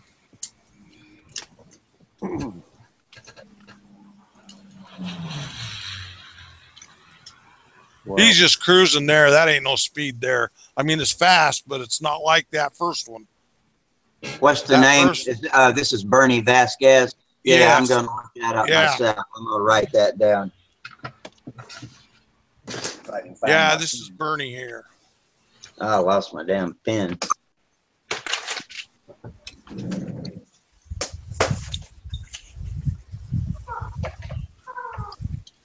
Yeah, that's pretty neat stuff, man. Here we so go. do they tell you what they did with the engine? Do they give you any inkling what they've done? I don't know. I know a guy in Idaho Falls that I'm sure I could get that information from him. But I'm sure they're doing all that water injection and all that stuff. Oh yeah, you bet. Yeah, the water and ethanol or whatever they call it, and yeah, I'm sure they've got that going. Here's one I don't think we've seen here. Oh yeah, we have. This is one of the slower ones.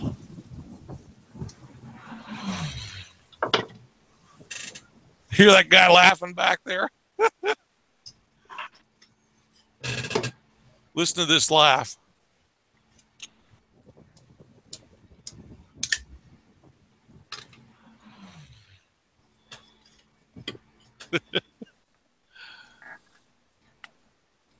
Hey guys, I'm gonna check out for just a minute. My buddy Larry Davis sent 2 stunt bot kits for sample.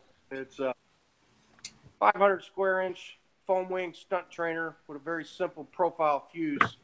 Okay. Built for the next year. I'm gonna go get the wings and the rods and the fuse and lay them out here on the kitchen table and show you. I think you guys would be interested to see. I'd love it. Yeah, you bet. Yeah. Just give me We're always up to show and tell. I'll be right back. All right. Yeah, I love show and tell. Oh, I got me a new tablet today. So next week I'm going to try starting a test chat out in the shop and see if my Wi-Fi. Oh, super. That's super. Fantastic, I wish. yeah. Oh man, I need to do that. Yeah, I wanted to see your inner sanctum for a while now. Yeah. Well, might need to sweep it up and straighten things out. Yeah. It's an old building, but it serves me well, and it's large. All good. It's very large too. It's got 2 side rooms in it. One's my boneyard, and one I think used to be an office or something, and now I've just got beach gear, fishing gear, and stuff like that in it. Yard gear. All good. The worst thing about my shop is one entire wall is covered with propped up shovels and rakes and clippers and all that kind of crap. And, you know, I wish there was some other way to reorganize that stuff, but if there is, I hadn't done it. Yep.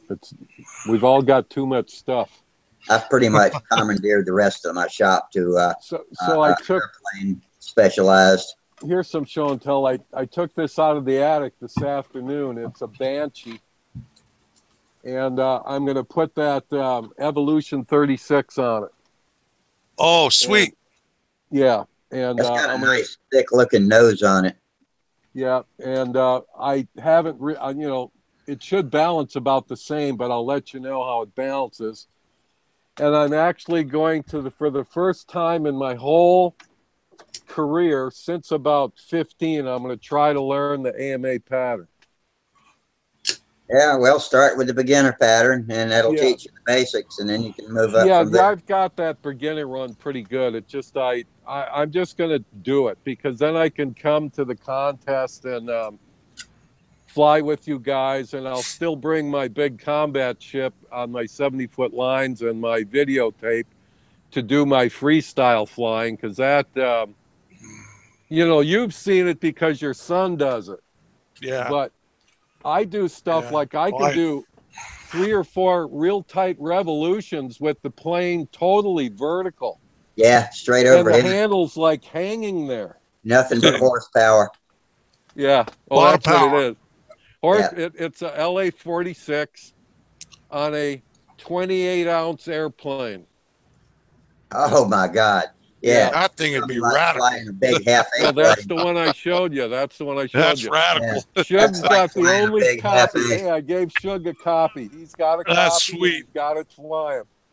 And he will put some videos out because he's a very artistic guy, so he'll do a good job. Oh, that'd be awesome, man. That'd be so cool. But I'm going to get up to a couple tournaments. I'm, what the hell? I'm retired now, so. So how you are at this time. You know how to fly through a loop without. Just absolutely. Oh yeah. The only maneuver I really have never tried is the clover leaf. Overhead 8s and all that stuff. It's just connecting them all together with the correct amount of laps. And the clover leaf is actually a fairly easy stunt. It's just got like a square 8. It's got so many parts to it that I'll just break it down and get it.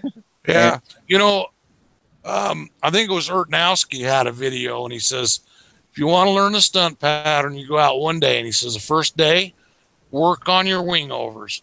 The next day, you go out and work on your inside loops. Next day, go out and work on your outside. And 12 days, you've actually been through the pattern. And then you just work on putting them together, Well, your loops are pretty easy. Your wing over you can get. Then you start working on your squares. Then you start working on that hourglass and your triangle. Those are tough. Yeah. And then you work on your, overhead. And if you feel good about that, then go into your clover leaf. But, that's really some good instruction. It really is. The horizontal square 8's got 17 turns in it. And that can get confusing when you're first learning it. But it's actually my favorite stunt. I always, I look forward to it when it's coming around, getting ready to start it. I don't know what it is. Show and tell. What you got? Oh, cool. Flip the camera around here and just got you, Mike. Brief tutorial here of what we got. We're ready, buddy. This is my friend Larry Raven. Now, what you got there, Mike? What? Tell us about this. This is called a stunt bot. This is the fuselage. Okay, and here is the wing. They're foam core wings, combat wings. And what you got? Oh man, this looks like, I don't know, 1/2 by 1/2 inch bass going down to the back with balsa in the middle. We've got just a radial mount here for a Dave Brown fiberglass mount. So you can mount an upright LA 40-46 on there. And the Dave Brown mount fits right on there. Plenty of room right there for, because the leading edge of the wing is going to be right there. You can do profile views or profile in there. Now what these holes are all about, Larry's a weird dude and always looking for simpler ways to build combat planes. So he started building combat planes. He cuts these cores too. He's got a CNC foam cutter. He puts a block in there, turns it on, comes back, and he's got a dozen sets of cores. 2 hours later. Yeah. But these are actually kite rods, fiberglass rods. So we're doing away with wooden spars in the airplanes. Mm-hmm. Got this cutter set up to cut these holes for these fiberglass rods, and I only got 3 of them in there, but there's actually 2 in the front, and then there'll be another one right below this one, and then one on the edges too. So 5 is total. But what How you deep do is do they go in the wing? they go all the way. This one runs all the way to the tip, and then these will stop right about here. Yeah. And you'll just cover over. They don't go all the way through because the material's too thin down there. So what you got is the holes on the wing cores are designed to match what you got on your fuselage. Yeah, so they are. Give me a second here. Here, Sam. Aim that camera at Daddy. Hi, Sam. And the idea. James, you go flying over the weekend? Flying tomorrow morning. Right on. Is your finger over the lens or something? Sam, point it at me. Now we can see. So we went that far, and I just plugged it through onto the fuselage. All right. There, Sam. Make sure your finger's not on it. You want to take the other one.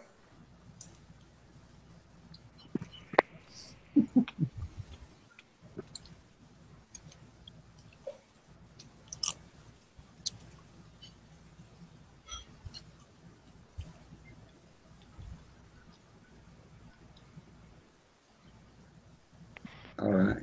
Bob's your uncle. Of course, that part pushed out while I was doing that, but I mean, you're going to be gluing these.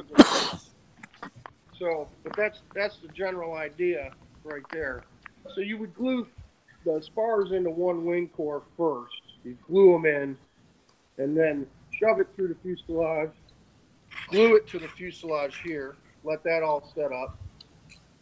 Then get your glue down in your holes on this side.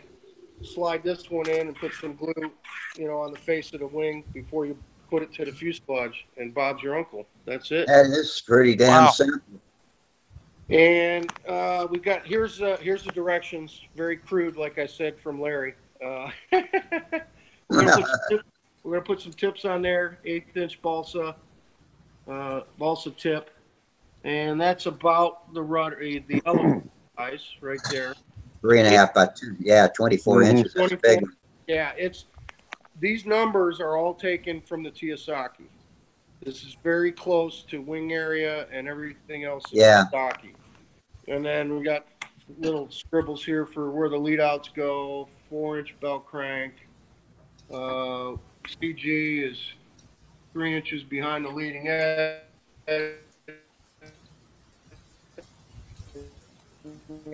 For the bottom, and it'll break through the fuselage just like a combat plane. Yeah.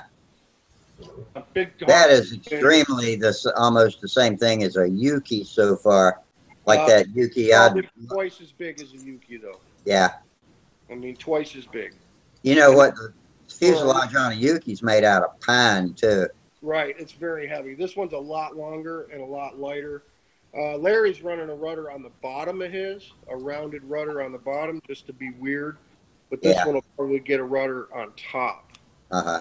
So the idea for Sam was he has to build the wing or build the fuselage and install the belt crank for it to be a BOM legal model for the NATS. Okay. I'm pretty sure he'll be able to build this wing, no trouble. I think so, yeah. 9 years old. Wow. And we're just going to cover it with fast cal. I've got 100 fast cal left combat mod. Oh yeah. Sticky on one side. Yep. We'll just lay it out with fast cal. I'm going to let him go to town with some.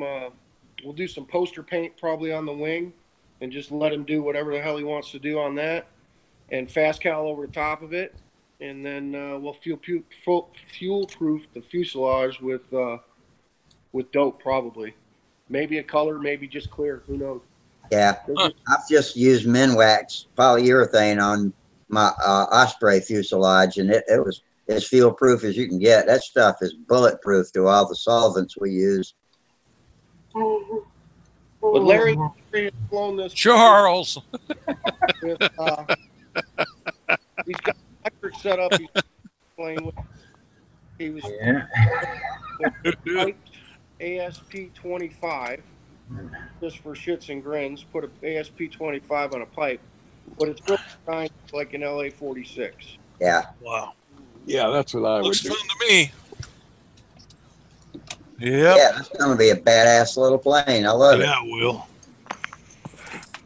Well, it should be quick and simple for us to build. Slam two of them together, and we're doing two so that he's got a backup. You know.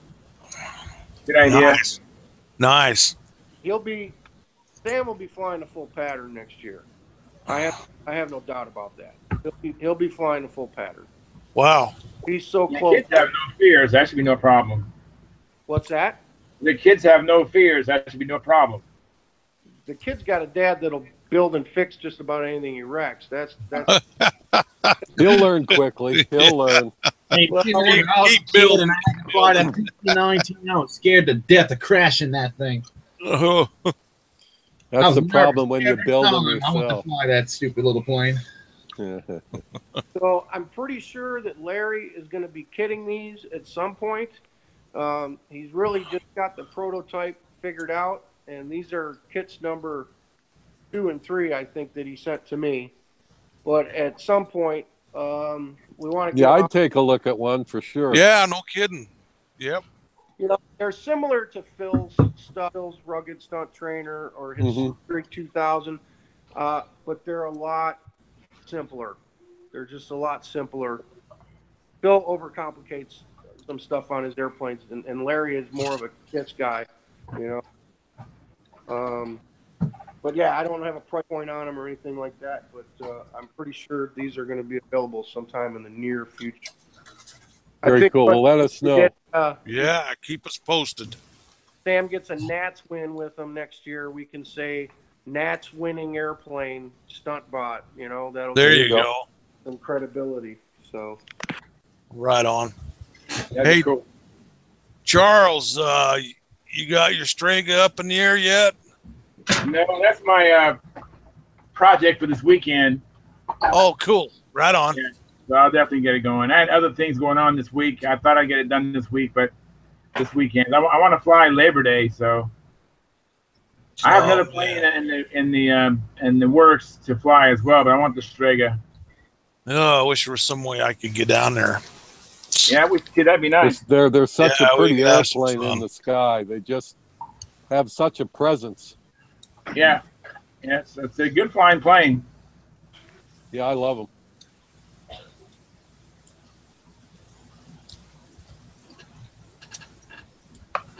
My project for this weekend is to watch a football game tomorrow and then go out and finish trimming my P40 on Sunday. Oh, very cool. Did you go too far out of trim? It just needs a couple of tweaks. But I made 4 trim tabs for it from 25 to up to 55 degrees, and I'll see which one of them works to lift that outboard wing back up. Okay. So, Russ, did you go flying this week at all? Last Saturday was when I made the P40 was last time I went flying. No, I didn't fly during the week. I had kind of wanted to go Thursday, but it didn't work out. So Sunday morning. I had a hurricane up my ass, so I couldn't fly at all this week. Hey, Mike, let me ask you a question. Yeah. About your P40. Did you use the box stock wire couplers for the elevator and flaps? Yeah, I probably shouldn't have them. They're pretty soft. Probably shouldn't. They are. I can spring them from lock to lock in different directions and let go, and they just go boing, boing, boing right back to where they were. So that's why I'm having to use a trim tab. I can't adjust the flaps. Yeah, I probably should have done that, but man, I just build shit fast. I got to put it together, you know. I don't. How did you connect the bell crank wire to the bell crank horn, to the flap horn? Did you just do an L bend in it? Pretty sure I used the little spring deal for coming out of the bell crank to the flaps, and then I did a Z bend with a threaded rod to the elevator with a connect. One of those. I put a ball link on mine. I ended up putting a solder coupler on it and screwing a small ball link on it. So, but now I couldn't put another ball link in the next hole because it wouldn't fit. Now I had to drop it, and the elevator's got less throw than the flap, so I'm gonna rework that before I fly it. I hope I get time to change that and get that elevator moving right. You're getting too technical for me. The elevator. I know. I'm just, you know, my fix is going to be to L bend a piece of wire and solder it to that damn stick that comes out of the wing, and then, you know, clamp it neutral, solder it, boom, it'll be there, and I'll be able to put the other connector to the long rod where I want it. You going in one hole closer to the stabilizer doing that?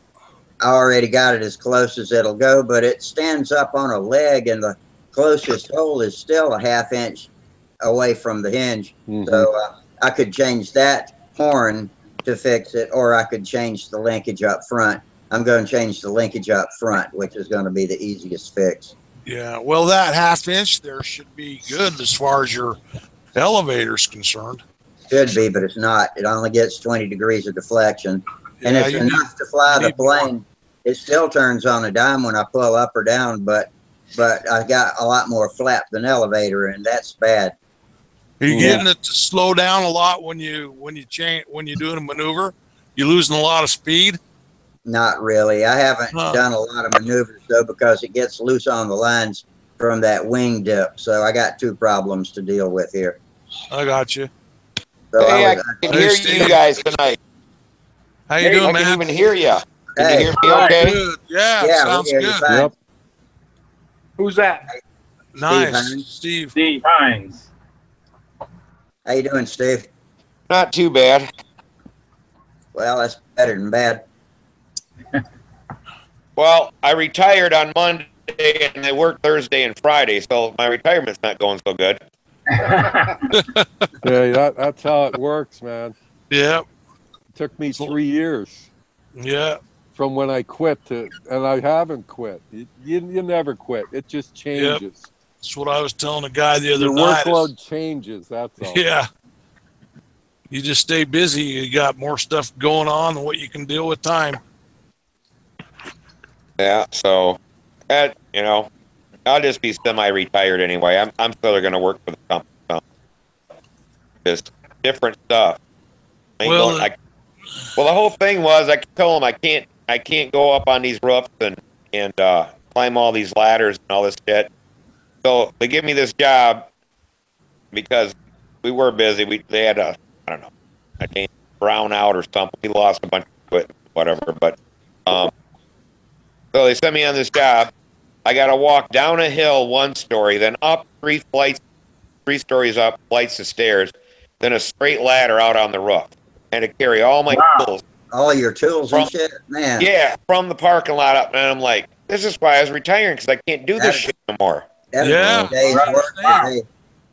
Yeah, my best friend's an HVAC tech, and he retired July 30th. But the last month, they gave him hell. They tried to kill him just about, you know, because he always worked on rooftops. He does industrial HVAC, and he's on hospital rooftops and shit where it's 140 degrees and carrying tools up fire stairs. And man, it was definitely time for him to back out of it. But once his day came, he turned his back on him and waved goodbye, and he's gone. He lives at the beach too. Lives at Surfside Beach. So, well, if I didn't have to pay for health care, I'd be gone. Good for good. Yeah, there is that. That's what I still gotta by court order cover Samantha and stuff. So. Oh yeah. And that's $1,100 a month. It cost me. That's ridiculous, isn't it? I just, Is that Cobra? No, it's through the hall. Uh, Yeah, so I've always been self-insured, but it just keeps. It ain't been going up as much as it used to. I mean, hell, when Samantha was born for the both of us, it cost me like $177 a month. 17 years later, it's $1,100. Wow. Man.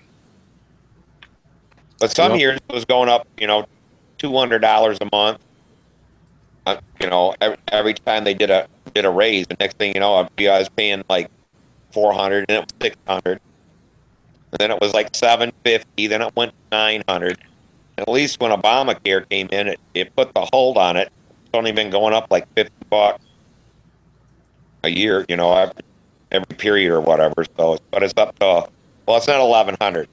It's $1,099. They didn't want to make it 11. Why, I don't know. Well, it just sounds bad. I guess. They sent me that thing in the mail. $1,099. I'm like, now that's stupid. I'm surprised they didn't go $1,099.99. Yeah. Yep. yeah. Get that extra, almost $1. Yeah. Wow. Oh, Minnesota Mike's on. I don't know how long ago he said howdy. I hadn't been watching the YouTubers like I should, but hi, Mike. Hey, Steve, did you Yo. come on through YouTube? No, I came in through. I always come in through the bench. Yeah, I did too tonight. I usually come in through Stunthangar, YouTube. Took me about 4 tries tonight on the Stunthangar to finally get in, but I got in tonight. I usually don't do it that way, but So I've been having problems with can't hear it. Everybody's going I can't hear nothing, and huh? little green lines come up on there, so I know who's squeaking and squawking, but I can't make out what they're saying. Yeah, yeah. I think you're running pretty low bandwidth, aren't you, Steve? It's over my phone, so I'm not sure. Yeah. Sometimes phone bandwidth is extremely high if you're using cellular service, but if it's talking through your home router, Hey, that guys. doesn't. Sometimes it works better. Will Davis just posted the Bernie Vasquez stuff. I think I'm going to have it pretty good on a big screen here. Let me see. Hang on one second. Hey, Mike, Is that the same stuff we looked at? Yeah, I think this is before.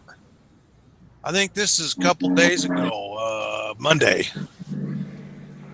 Hey, Mike, when you see Huntersville next time, the circles are going to be sealed and repaved, and the big dip's going to be gone out of the bottom one. That'd be good. Yeah, Mike, those pictures there you're seeing were from Monday. Okay. Did the guy break the record or not? No, they practiced today, and I'm pretty sure they'll be going after it tomorrow. Okay. Mike, how old is Sam? Turned 9 yesterday. Oh, okay. Very 9 years cool. old. Getting up there, isn't he? Time flies. Yeah. So does Sam. Maybe he'll learn how to fly control line here pretty soon. I don't know. I keep waiting for him to get good. Hell, I saw him out there in the backyard with a little Norvell on a foam wing thing, and he was flying like I fly my half A's. I mean, just zinging it around freestyle. I thought, damn, that's what I do. I need to get better now. So Yeah, you got some competition out there. yeah, well, Russ, Sam, you're going to have to do some practicing. Sam's way ahead of me on the learning curve. Well, yeah, 9 years old, man. That kid's going to learn fast. Well, I think he's going to be flying beginner at Huntersville. I think he's all done with basic flight. He'll be flying beginner pattern, and I mean, I'm telling you, next year he'll be flying full pattern. So Wow, 9 years old. That's impressive, man. Yeah. Well, Kyle will certainly be glad Sam's moved on up. yeah, Kyle could get a first place trophy there at Huntersville. Yeah. Yeah, So that's cool. Kyle's been.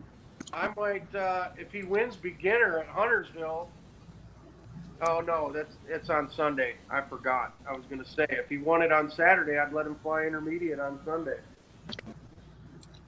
He can fly in profile on Saturday. That's good practice.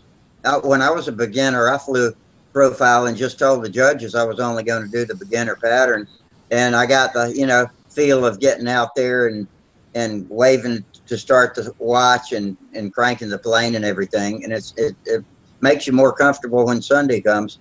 Well, at least, hey Mike, you got to keep him in beginner so he can win there at Brodak if you go again, especially at the Nats, and get his name on that trophy forever. Oh, I know, yeah. Rusty, the only problem with him flying profile at Huntersville on Saturday is he's going to be flying speed limit combat with me all day. Well, that'll be good too. Yeah, he's going to fly speed limit, so he wants to fly half A on Friday, but I don't think he's ready for the high performance Russians yet. Yeah. Where's Huntersville? Is that North Carolina? That's in the Charlotte area, northwest of Charlotte. That's this weekend or next weekend? October. That's in October. Oh, okay. October 20th, 21st, and 22nd. It's a great contest. It's a lot of fun. Yeah. There's the Write that down. there's the flyer. So if I can get it in the camera.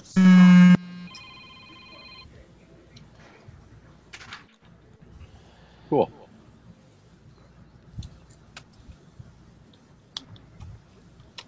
Yeah, so I got two planes. I gotta decide which one's gonna be my contest plane, because I won't fly two different planes one day and then the next. I'd rather fly the same plane Sunday as I fly Saturday.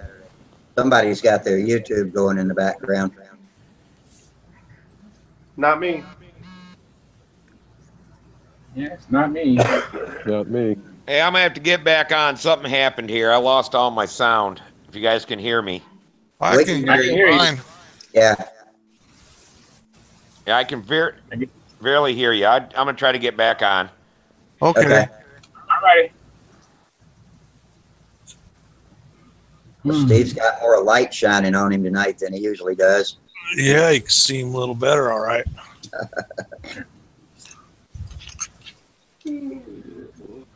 What's Jamie Hey, Rusty, sign off? What'd you say, Mike? Did Jamie sign off? Looks like it. Yeah, I don't see him. I didn't. Yeah, he must have gone. Probably had to go change the diaper.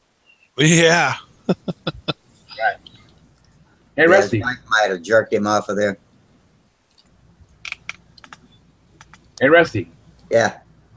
How'd your clamp work out for your engine clamp?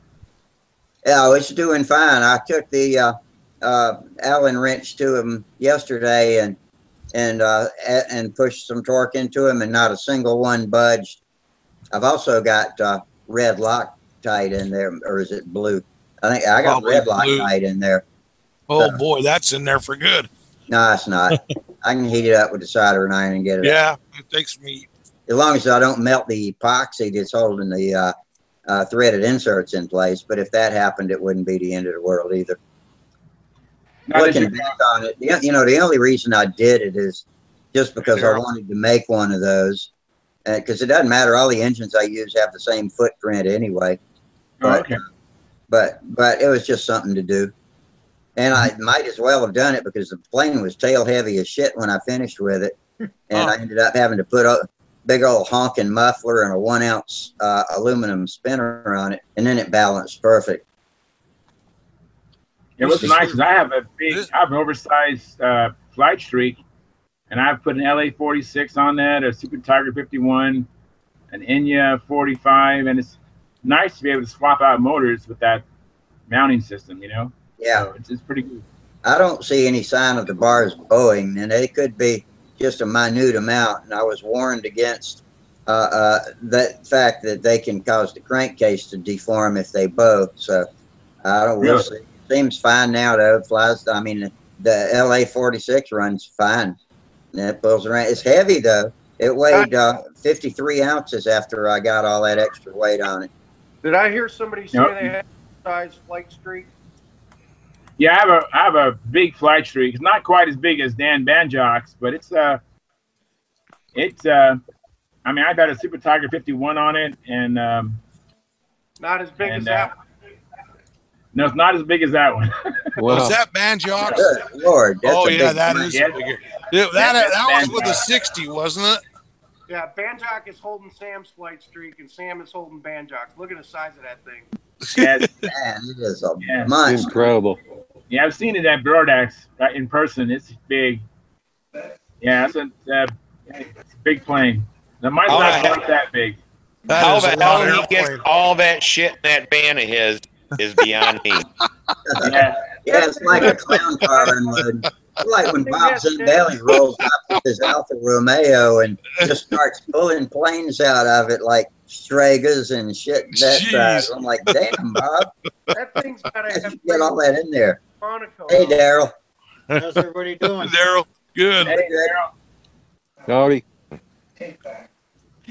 Well, I guess they're going to move the that world champion qualifier from Houston to Dallas. Mm-hmm. So, yeah, that makes sense. That's going to save me, I don't know, a couple hours of driving time. Oh, cool. Very good. You coming through? You're having a rough go down there, eh? Boy. Yeah. Steve, coming to Nashville? What's that? Are you coming through Nashville?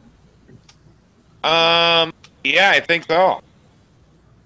Well, you need to stop on your way back or your way down or something, man. All right.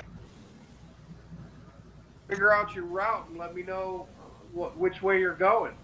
Well, the plan is we're going to leave.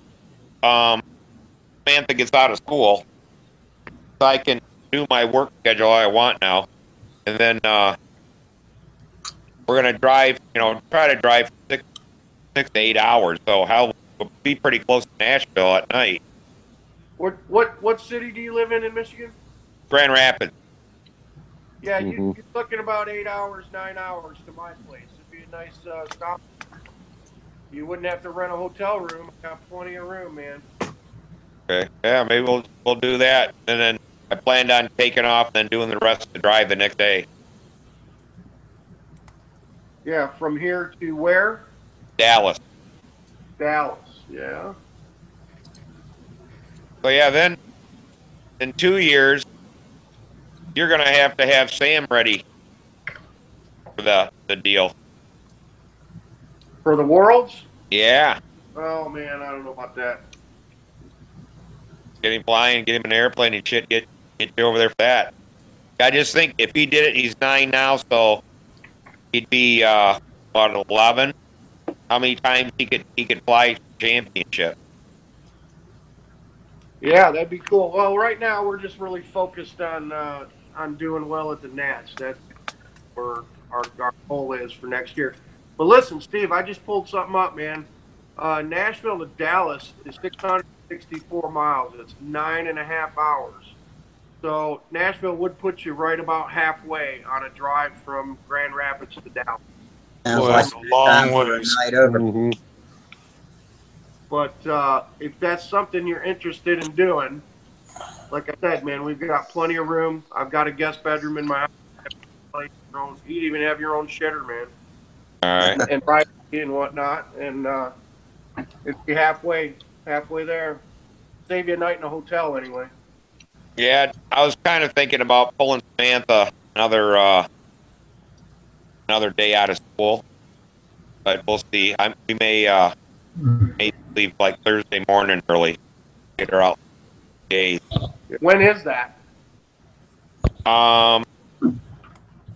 October 14th, 15th. Okay. Yeah, I 15th. think so. Yeah, she told me tonight that she did some kind of pretest for calculus. Then she got 100%. She doesn't have to take the final test grade. All right. Oh, that is Excellent. That's Like, worth damn. that's worth working for. Yeah. Wow. She had to do it. They had to do it all without a calculator. I've got a niece that's studying mechanical engineering at Clemson University. She's a sophomore now, and man, that girl is a math whiz, and very intuitive about mechanical things too. So that's amazing. I'm glad more women are getting into it.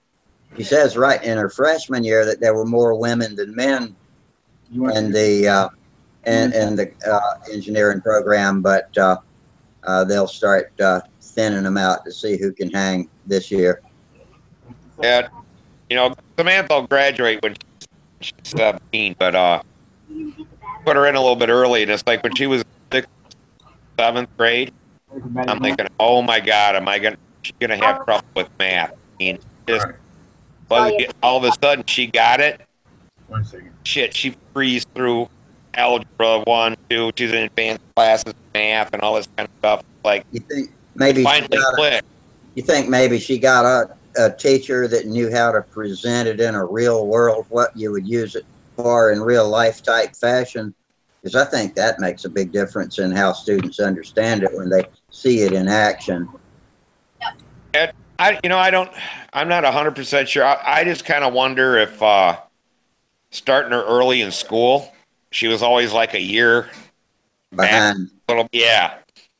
You know, how the mind works or whatever, you know. Yeah. And all of a Yeah, sudden, I was wondering about that. I've got a friend who's starting theirs her birthday at a time when she'll be starting the 6th grade older than most other kids, and I was wondering to myself if that was an advantage, but I guess everybody's different. yeah, you know, I don't know. They say, you know, some girls are really good at math, some aren't. Some boys are really good at math, some aren't. You know, I'm not 100% sure, but it finally clicked, you know. She was always good in English and stuff like that, you know. That was never a problem, but I was always real good at English too. In fact, I thought about majoring in it when I went to college, but I went into electronics engineering. yeah, see, I'm dyslexic, and I just have one hell of a time reading and spelling. I always have. And it was really weird because I was in special reading and all that kind of shit all my life in school. And then in 9th grade, I finally made 9th grade reading level, and I didn't have to do it anymore. Yeah. Well, my brother's 3 years younger than me, and back then they had to take these state tests or whatever. And he's 3 years younger than me. He was reading 4th grade college level. And I thought I was doing good, just making it up to 9th grade where I was at. Hey, I used to love reading. I haven't been so much. The internet forums take my reading time away from reading novels, but I used to always have one going, and I kind of want to read one now. It's time for me to pick up probably maybe a good sci-fi novel or something like that. That's always my fallback, but I read all kinds of different styles of novels. There's one for you guys. We were talking about Mustang earlier. That's my Mustang ride with Jack Roush in Old Crow. Look at how handsome that young Mike Lonke is. I see. With red hair, you are a redhead? No, that's just the computer, man. Color of the... Holy shit, you're a brave guy, right? Flying with him. Well, man, I'd fly with him. This would have been 1995 or 96, somewhere in there. It's before he crashed. Before he crashed twice at Oshkosh? Yeah, before he crashed twice. Yeah. Yeah, that's correct. Yeah, a friend of mine. I didn't want to rain on the parade. I'm sitting here biting my lip. I didn't want to say anything. Hey, a friend of mine. I just didn't want to, I just didn't want to say anything. A friend of mine is the air traffic controller at Oshkosh. He almost got hit by that airplane when it came in. They were in line for food. You said it. And he said it scared the shit right out of him. Now, is this after he went after he crashed that experimental and went in under the water in the lake? It must have been. Yeah, because he wasn't the same after that. You know, he crashed an experimental somewhere down in Georgia and was underwater for like 20 minutes. And they got him. Some guy just happened to be there and rescued his ass. but he was never quite the same after that. He was never the same guy. Yeah, I guess he's walked away from a lot of crashes then, because they said he's crashed twice at Oshkosh. I don't know about crashed twice at Oshkosh, but I know that he's had 2 forced landings where he's crashed airplanes. I don't know if they were, well, we can the landings at Oshkosh would be considered landings with incident. Yeah, okay. Landings with incidents. There you go. Yeah. I would that, yeah. He full on put one in the water and was underwater without oxygen, and it was a miracle. I heard about that. It was a miracle that he lived, and after that, he was just never quite the same. But I'll tell you what, regardless, somebody offers you a ride in a P-51 Mustang. To get a ride or do anything in a Mustang is a real treasure. I never knew he was that good of a pilot that he could fly a Mustang. He owns a Mustang and an AT6. He bought an AT6 to learn to fly on. A completely restored AT6 Texan. That's what he learned. Just the same guy that owns the NASCAR racing team? Yeah. Racing, Detroit. And he learned on the AT6 and then bought the Mustang after. So what is he, just a car dealer? Is that how he made all of his money? No, he's a racing guy. He's an engine builder. He's Roush Racing, and he does a lot of work for the motor company. Well, yeah, I know that he was Roush Racing, but I wondered what he did to get in, to have all that money to start building engines and doing a team and all that kind of stuff. He never owned a car dealership, as far as I know. Oh, okay. I just knew him to go off topic for a second, but has anybody seen the Super Chief yet by BMJR? I have not. No, Brian's a good friend of mine too. Well, he's been 2 points behind me in intermediate for the past 2 years now, so he'll be glad I'm gone. I'm actually thinking I might have to buy one of those. You can go. I'm gonna go put some more coffee in my cup. I'll be right back. You were great at that. I'll put yourself with the thing. They never had. Okay.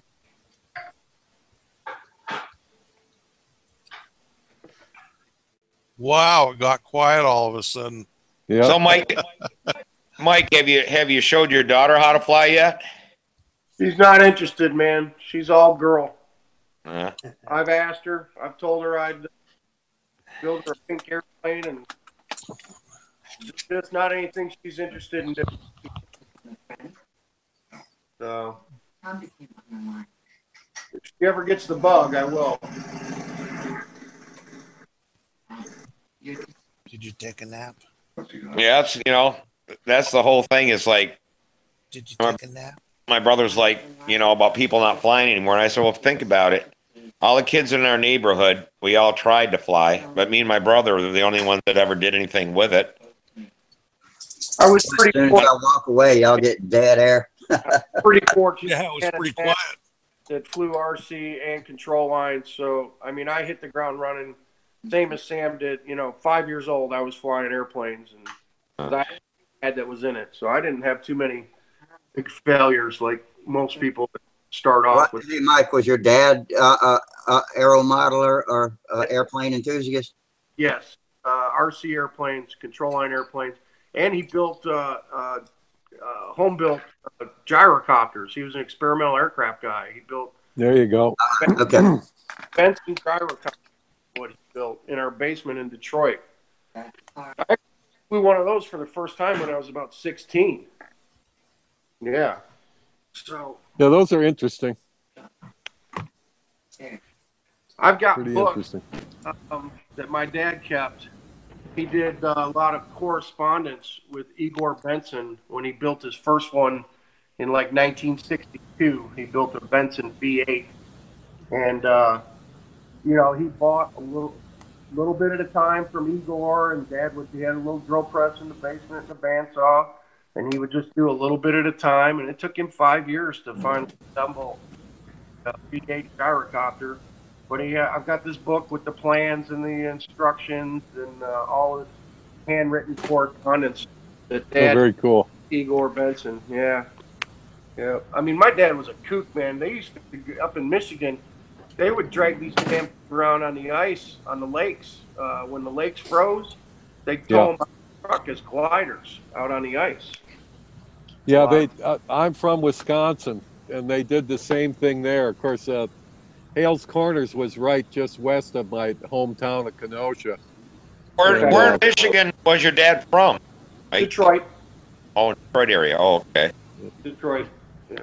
He was born in Ubley up in the Thumb, but he moved to Detroit probably, I don't know, 1940, 1942, somewhere in Now, there. now, did Dick know him? No, I don't believe so. My dad died in 1985, so I don't think any of the current guys.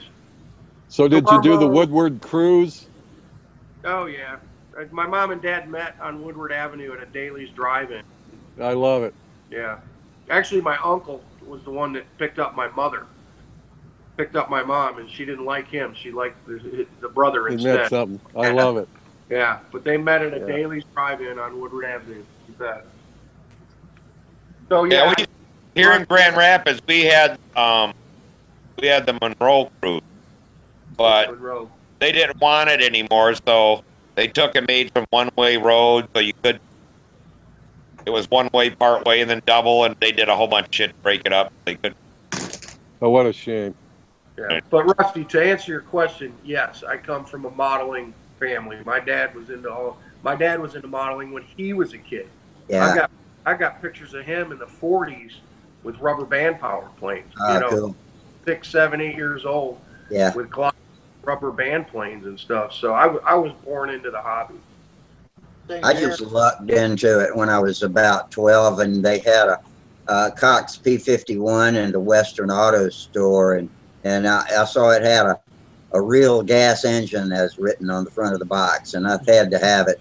And I don't know if it had been any kind of thing with a real gas engine in it, I would have had to have it. So that's how I started. And my dad came home from work that day, and I'm out there trying to crank the thing, and couldn't get it cranked, and so he flipped and flipped with me. He said he had done this before, and that one never would crank. We took it back, and he exchanged it. Next day, he showed up home from work with a Stuka, a black Cox Stuka, and that one cranked right up. So that was my first experience. He took me out to the schoolyard, taught me how to hold the handle freaking backwards, and then launched the plane, and off we went for about a half of a wing over and straight into the ground.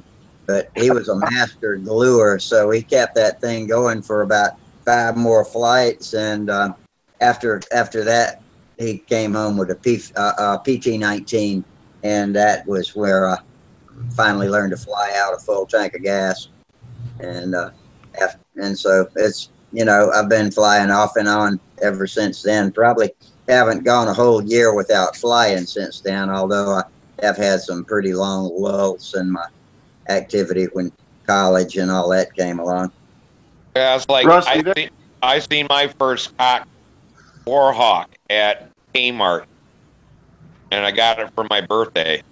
And my mom was the first one to fly it because I was 9 and my brother was 6, and she wouldn't let him launch it. My mom couldn't run or whatever. So I came up with the idea, okay, Ma, you fly it, and I'll launch it for you. How'd she do? About a half a lap before she put it in. That P-40 was actually a pretty good flying plane.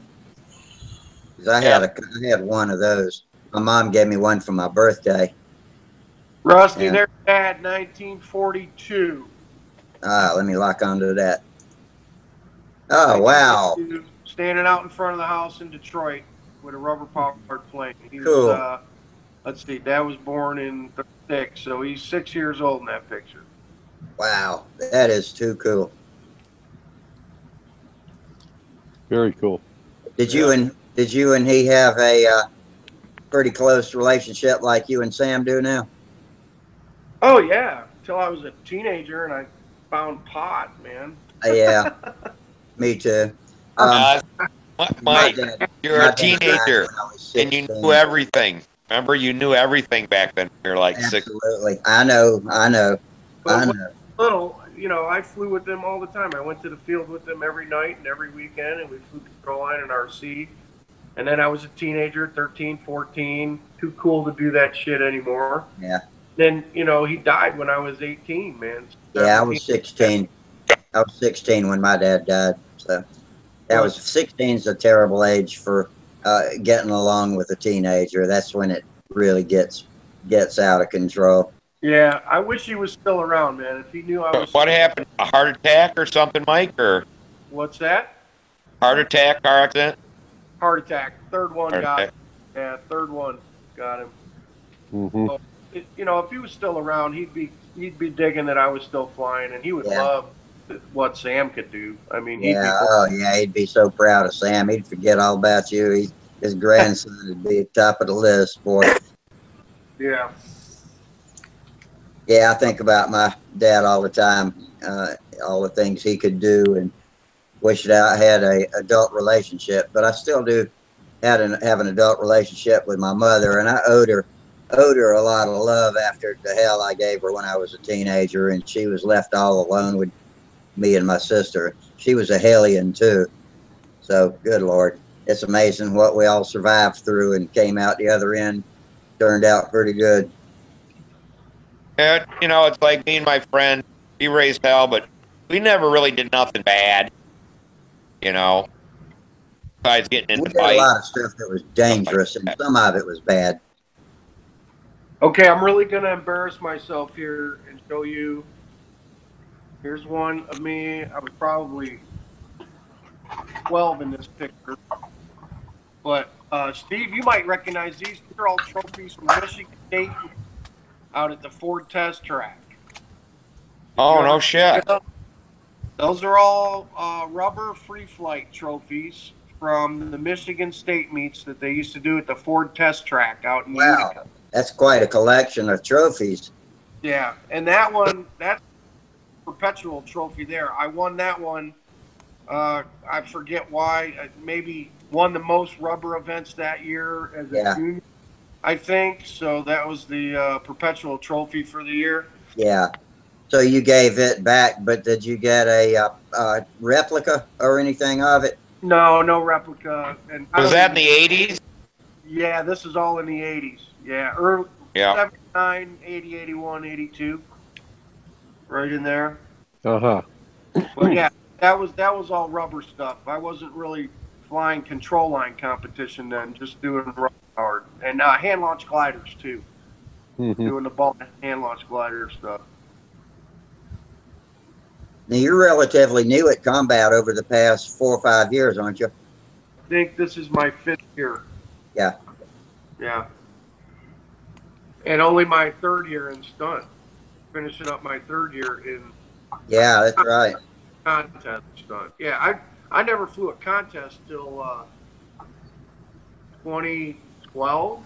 No, because 2013 was my first. Well, my first stunt contest was 2013. So your first stunt contest was 2014, I think. Was that the year Shug was flying with us? Yeah, maybe, yeah.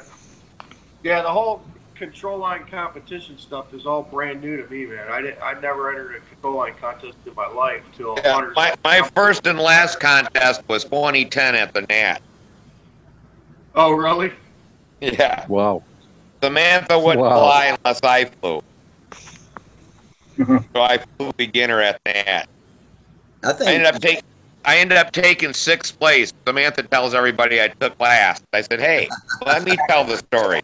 Yeah. Hey, nobody that didn't try won a trophy. You got to get out there and fly to get a trophy, and or to at least say now you can say for the rest of your life I flew control line competitive precision aerobatics, and nobody can take that away from you. Doesn't matter how bad or good. Yeah, I got my trophies to 6th place. That's right. I said it don't say last. This is 6th place. Yeah. And my mom thinks I'm probably the most expert control line flyer in the whole country too. So she thinks I invented all this shit. I love it. That's all good. Yeah. How'd she get to think that? because her son can do no wrong. I couldn't believe it. Samantha's first. Well, no, that was her second contest. Her first contest was at Brodak, and that was ladies and youth or whatever it was. She took second there, and then she took third at the NAT. And she kind of just started on her own, didn't she? That was the story you Yeah. told the other night. Yeah, I mean, Off video and decided she wanted to do that. That's cool. That is cool. yeah, we flew probably somewhere in October. Flew 2 flights with that airplane first time she put it up. Then come spring, we started flying again, like in May. We went to Brodak in June, and then July we went to the NAT. And on, been flying the shit out of them. But yeah, it was because I flew when I was a kid. I could outfly her for probably first couple months she flew.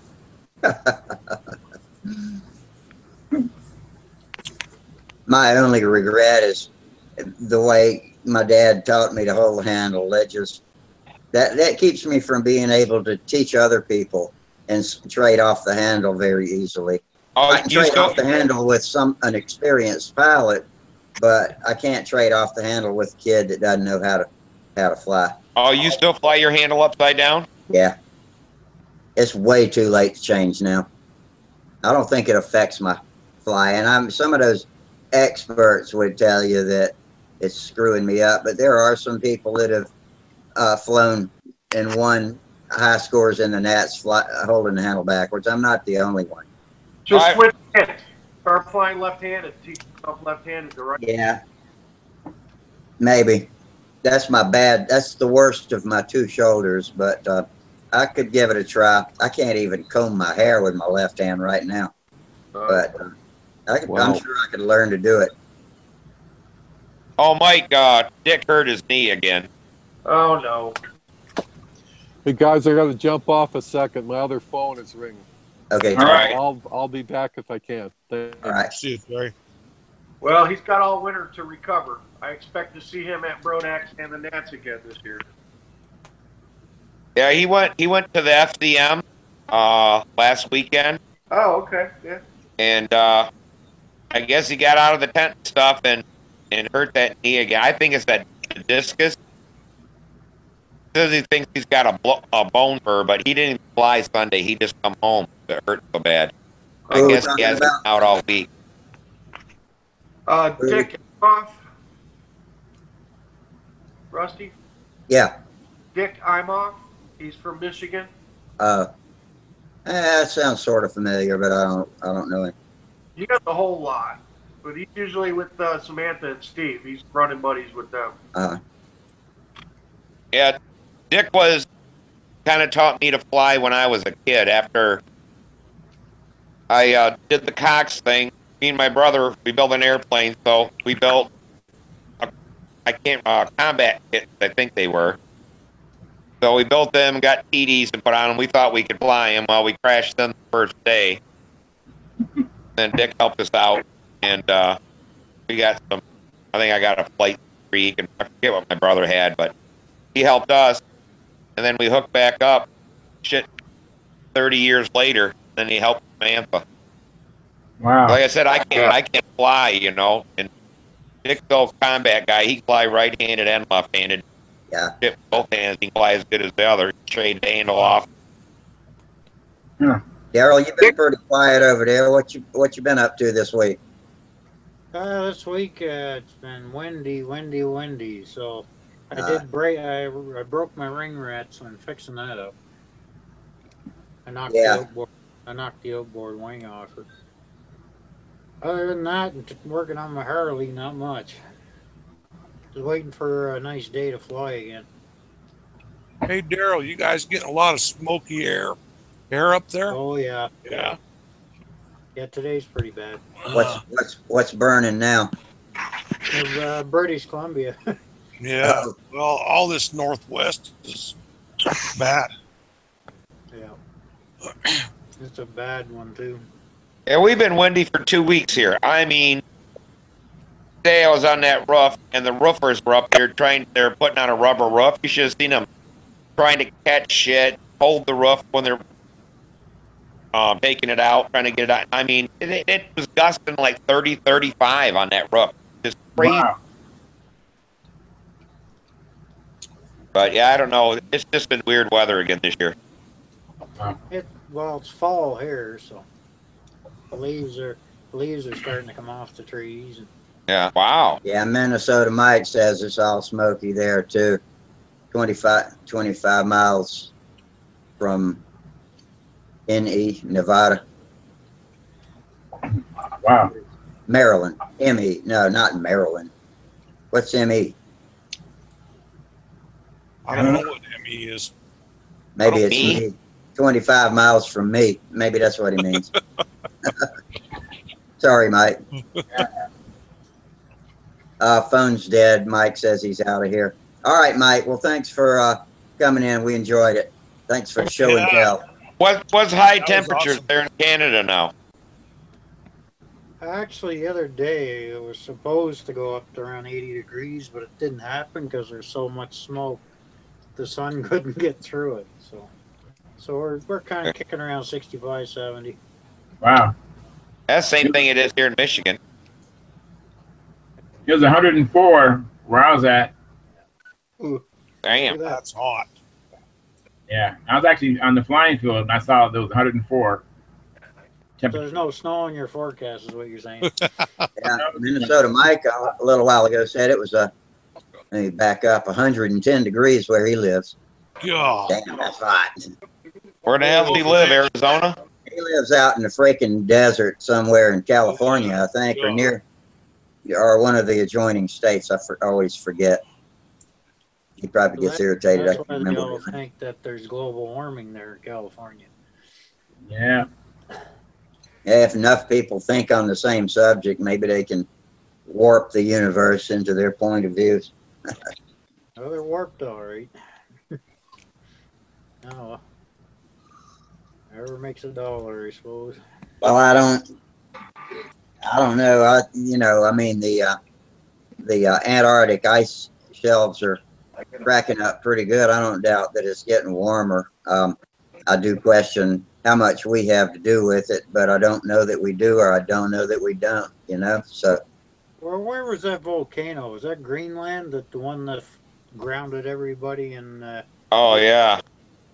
That volcano in one day put more so-called greenhouse gases in the air. Fluorocarbons, yeah. Than human beings have in the entire industrial history. Yeah, that is true. One day. And there was one in Antarctica a few years ago that they said the same thing about. So I'm surprised I haven't figured out how to tax that yet. I do think that it is time, with all the technology we've got, to be able to come up with a more efficient energy source than having to drill oil. I mean, we need to do that, even if it's not messing anything up. We just, we need it. We not only need it for power in our homes and businesses, but we need it for propulsion systems and whatever else. Well, I was watching this thing on the car channel that I got now, and Toyota has a hydrogen fuel cell car that will go 400 miles on 6 gallons of hydrogen. On what? I didn't get that, Steve. 6 gallons of hydrogen. They'll go 400 miles on 6 gallons of hydrogen. Wow. Oh, hydrogen is pretty interesting stuff. And that was a full-size SUV. Wow. How much is hydrogen a gallon? I guess it works out to about 4 something a gallon. Okay. But that's liquid hydrogen, right? Now it's they take it by the cubic feet or whatever, and that makes so many cubic feet will make a gallon of hydrogen. Yeah, it's compressed into a liquid. Yeah, they compress it, but I guess if they they condensed it down. But you got to get the shit to, I don't know, minus whatever to get it to go into a liquid state. Yeah, and what you're burning is the gas once it's released Yeah. from the compression. Right? So they're not actually cracking hydrogen. They're actually just burning it as a combustible source. No, they're running it through that fuel cell. It turns it into electric energy. Yeah, that's right. Okay, I got you. They said that SUV had 600 and something horsepower. Holy and it got shit. and it got 80 something miles to the gallon of hydrogen. I bet it does with that kind of horsepower if you keep your foot out of the throttle. And what Toyota was saying is that they could scale that design from the smallest car to the largest semi. Wow. Yeah, it was crazy. I was watching, I'm like, holy cow. But it's just now, but I don't think we'll ever get it. For the reason is that in Germany, they got a deal now. It looks like a huge gas pump. And it's got solar panels and a windmill. And it makes electricity that then takes hydrogen out of water and then pumps it down and puts it under pressure so you can fill your car up. Well, hell, if you can make your own fuel, these damn oil companies go out of business. We ain't having nothing like that in our backyards around here. They may do it in Germany, but I just can't see them, letting us do it. They've been peddling around with this stuff for quite a while, like for 20 years now. But it costs so damn much to set up, and it costs a lot of money just to do all the conversions. And I mean, again, I think it's Greenland that has a natural source of hydrogen. But other than that, like, we use hydrogen in our plant when we do they call a hydrocracker or hydroconversion. We're using natural gas, and we're using that to make hydrogen. And it ain't cheap, man. So, well, I think you're getting great mileage, but for somebody to set that up, it's like, wow. Well, personally, I think they're all missing the boat. They need to be doing more on running compressed air. France does it. The Chinese do it. They run on compressed air at 4,000 psi. Their frames are made out of aluminum, and that's their air tanks. You plug it in. You plug in this air pump to your car. You plug it into the wall. You turn it on overnight. It pumps your tanks up. You undo it in the morning, and you can drive 100 miles, 50, 60 miles an hour. And you come back when you're done, and you plug it in and charge and pump your tanks back up. You don't have to use no gas, no nothing. So I wonder how much they won't let them into this kilowatt hours it takes. Probably not much, and all that stuff's on the internet. And France has some really nice looking cars.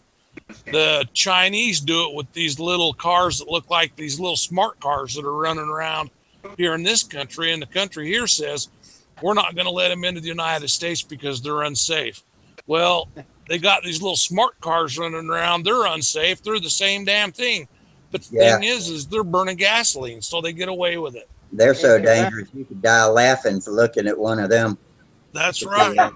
But that's, like I say, compressed air is the most efficient way for transportation to get without riding a horse.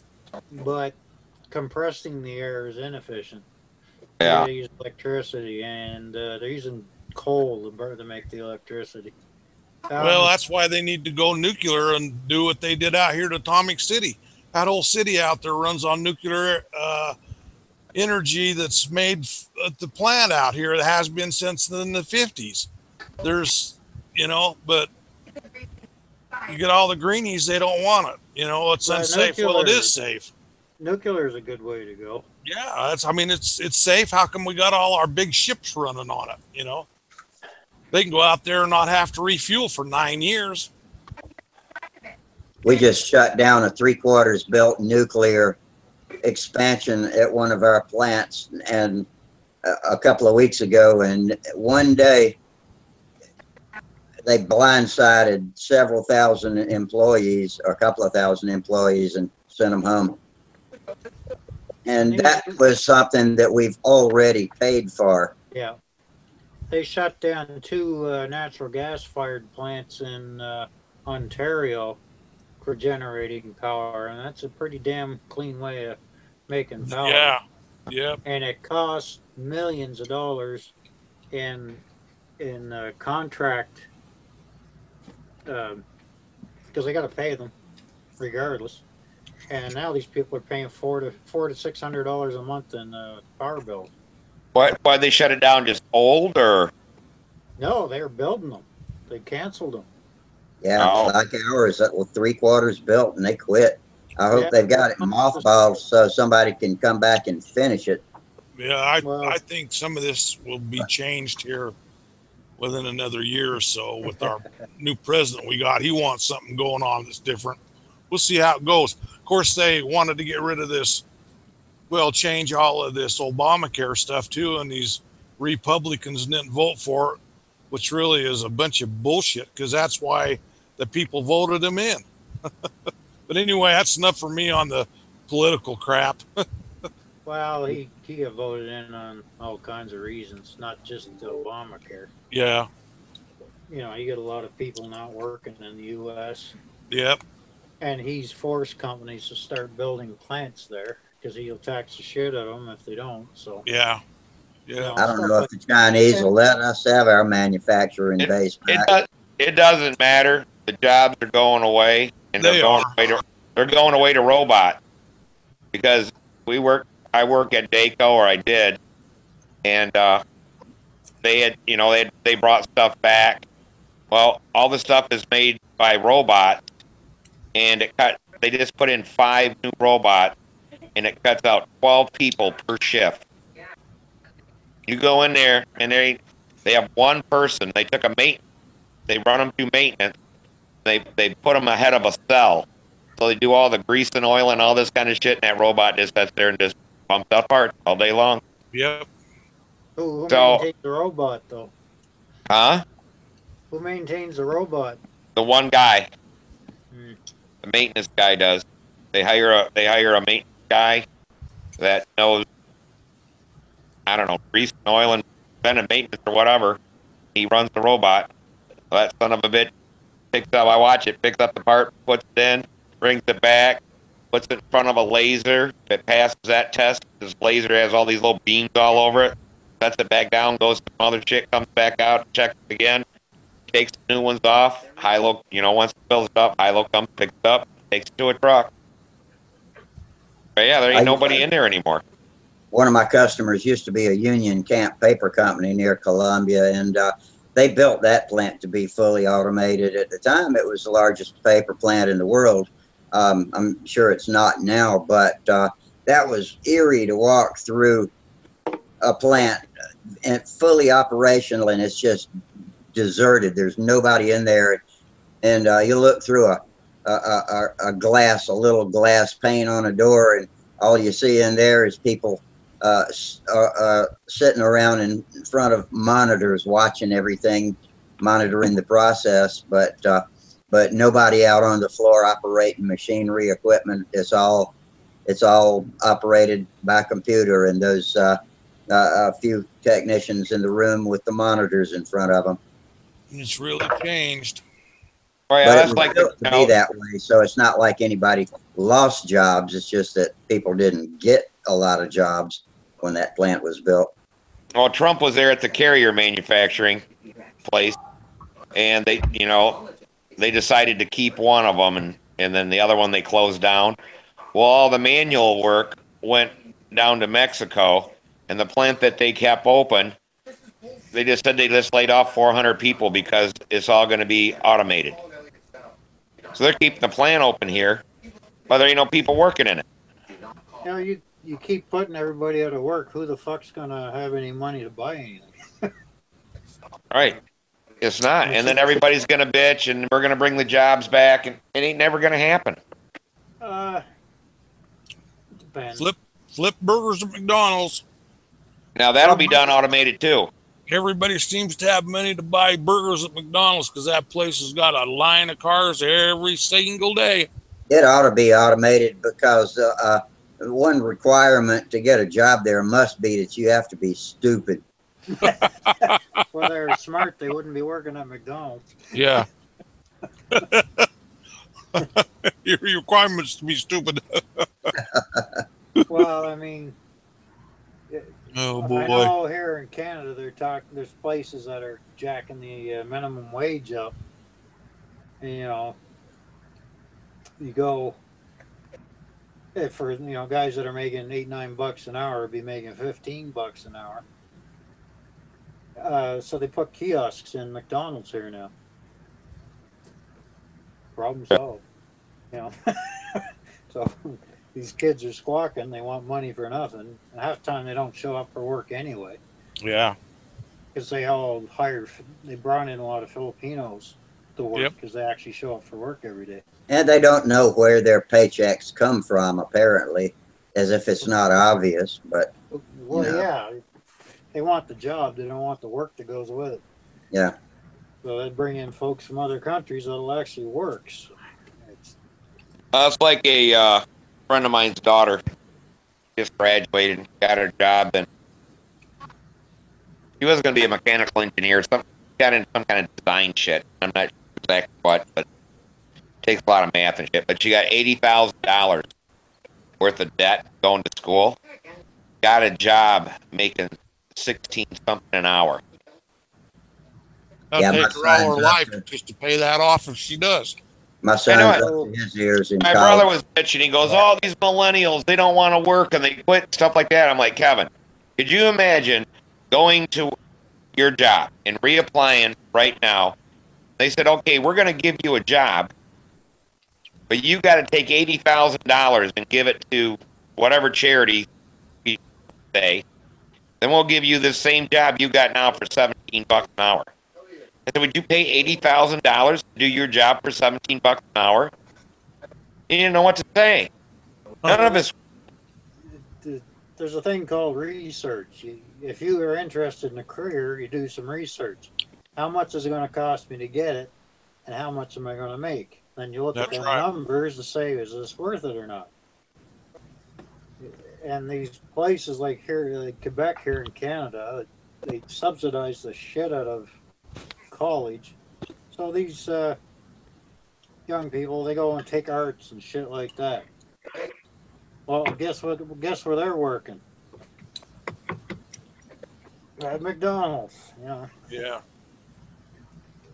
Well, isn't it over in Australia that your college is paid for? You don't have to pay to go to college. No. That's not. It's not in Australia. No.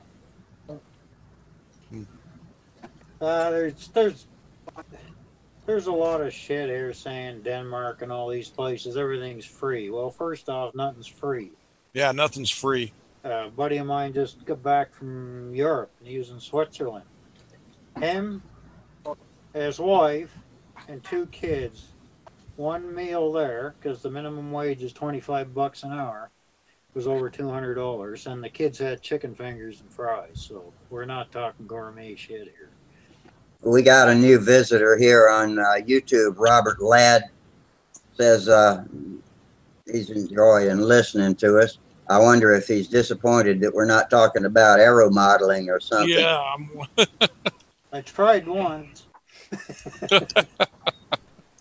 That's funny though. When I lived in Switzerland there, we went to this place called the Cave. It was a real cave. And a draft beer was $18. Holy cow. Yeah. And I'm like, oh my God, And my buddy says, he goes, yeah, they try to keep riffraff out of here. Yeah, that'd probably do it. And it's true. A mixed drink was $30. Jeez. But Princess Diane and Prince Charles had ate and drank in that place and stuff. They just took me there to show me what something was like. He goes, yeah, we'll have one drink here. He goes, because we could buy beer in the little town we lived in for, I think it was like $1.10 for a beer there. In the Philippines, if you got 20 US dollars, you'd be loaded for a week. Yeah. We got about 10 minutes left, I think, and we unless we bust out in some serious building and flying talk, I think we'll call it a night. I mean, no offense, we get off on. I mean, there's only, we got to take a break from it sometime, I guess. But anyway, I really think I should order that BMJR. Now, what about BMJR? What's the difference? There's what, BMJ and BMJR? Yeah. BMJR is Brian Mallon Jr. And that was his dad's company, and now he's taken it over, as I understand it, and building and selling models. I think he's doing pretty good. His wife helps him a lot. Lynn, I believe his wife's name is Lynn. They got control line, they got electrics, they got a real nice variety of models. Yeah, I thought that Brodak had something to do with that. No, he buy out some of their stuff. Brodak sells his planes, but they do. But yeah, Brian is the outlet where Brodak gets the planes, and I'm sure he gives them a good price break on them. But because I thought Brodak was in Florida, and now he lives in Asheville, North Carolina. I thought Brodak was cutting all the kits for him when I was there. I thought they lasered all them kits for him. No. That's what I was just going to ask. Are they lasered? Yeah, they're all lasered. Yeah, I think they are. I'm not sure what. I'm not sure what kind of equipment Brian's got. I got a few of his kits, and they're beautiful kits. Yeah, a lot of them are scales that can be flown in stunt, but it's best to beef up the spars and a couple of things like that on some of his warbirds. Okay. I think he's usually flown a Sturmovik or Strumovik, a Russian plane. Yeah, I've an eye on that one too. That's a big old plane. Yeah, it is. That was designed by Dave Platt. Oh, Dave Platt design, huh? Yeah. So, has anybody built one of the kits here? I have not, but I know several people in my club that have. Watt Moore has built one, and I think one of our other guys had one out there last weekend. Don't remember who it was that had built the Strumovik. And he builds I know Keith Palmer in our club's built Brian's ME-109, and this is a gorgeous plane. Yeah, I was looking at that one too. So, Daryl, what do you have in mind? The one that kind of, well, I've been looking at the Sturmovik, but I'm kind of moving away from profile. He's got a nice Stuka there as well. But the one that kind of really caught my eye was one they just released, and it's a Super Chief. It's a kind of a larger version of the Veco Chief. Okay. It's got a deeper wing and everything. Actually, I think it's a copy of. The Super Chief was flown in 1950 and 51 by George Aldrich. The biggest differences is the Chief was had a thinner airfoil, and the tail feathers and flaps are 3/16. The Super Chief has a thicker tapered built up surfaces to match the shape of the airfoil. Well, didn't Palmer design the Chief, the Super Chief? Because that's why, like, the Vico smoothie, all that kind of stuff. That's where Palmer worked. Vico. 30, 35, 40 size aircraft. I'm back. Hey, Terry. Hey, guys. Had trouble logging back on. Bob Palmer's Go Devil Senior. What is the name of the website for this guy's kits? It's just BMJR models. Okay, BMJ Aero Models. Thank you. Yeah, because I think doesn't he make the High Johnson Stuka? It's BMJR, not Yeah, BMJ. BMJR. Yeah. Yeah, they're two different BMJR. companies. Okay. Yeah, it's $172.50, so that's about $600 Canadian. What? What? Just kidding. Oh, I was gonna say, holy shit! I didn't know the damn dollars Yeah, I was that watched much currencies, different. man. They I don't was change slack that jawed for a minute there. It'd be about it'd be over $200 Canadian. We'll get it and build it, and we'll watch you build that thing. We was talking the other night about everybody doing a winter group build. Yeah, group build. I think that'd be Yeah, fun. that's kind of what we should be Or doing. we don't have to do the same planes. Just you know, everybody but building we, on when we do consider this. winter. Yeah, I got my kit ready to go. So yeah, I'll be doing a Cardinal this winter. And it'll probably take me all winter. I got a Cardinal actually that's Well, underway. I've got Rusty covered because I've got a Cardinal. All right. Now I like build airplanes like crazy, so you know. Yeah, we can take pictures as we go along, so we can show the steps we did. I think that'd be great. I think that'd be great too. The Stunthangar video build off. Yeah, I'm gonna have we to can get put my in our little computer down in the basement and stuff. I get hooked up to natural gas here in the next couple weeks, and then I'll heat my basement. Because it's like a third of the price of propane. And shit, when it got cold, I went. Everybody's like, "Well, why don't you use the basement?" And it's like, hell, I don't got an extra $100 a month to heat that basement. All I got is if you heat your basement, hey, if you heat your basement, your whole house will stay warm. Yeah, it helps. My father was a home builder, and I grew up in Wisconsin, and my bedroom was in the basement. I loved it. If the hot air doesn't get up top fast enough, you can shoot a few holes in the floor. But you had to run a dehumidifier in the summer. Well, in my basement by the walkout, when it hits January, if you spill a glass of water on the concrete, it will freeze. Okay. Wow. It freezes in the glass here. I got to go get me some more soft mats for walking around on. Oh, Rusty, over there at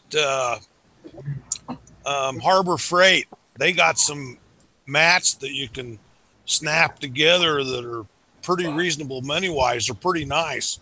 Yeah, they look like they got puzzle edges on them. Yeah, I'm going to get some of them. Yeah, those are good. Those are nice. That's what I'm for a control line runway. That's what I'm going to get myself for Christmas, maybe.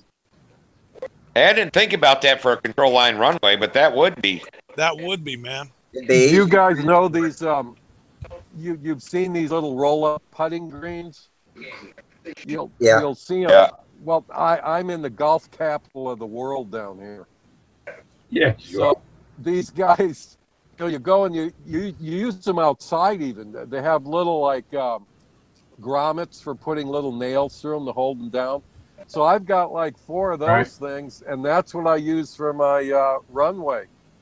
And my stooge is here. It's just this, I have it like I have the stooge part taken off, but just there goes Charles. plywood board, Yeah. And I use that rolled up carpeting. It's just, I have 3 rolls of it, and there's little grommets in it. Yep, I got carpet. Yeah. Yep, works great, man. If I had won the big lotto there last week, I was going to have my whole yard done in AstroTurf. Yeah, I never had to mow again. That'd be tough to take too, huh? $500 million. See that gal that had the sign that they'd made of the check that was, boy, see the smile on her face. Holy moly! But it wasn't as big as the smile on her daughter's face. Oh, I'm telling you. Yeah. Mom, I love you. I always loved you. Even when it seemed like I didn't.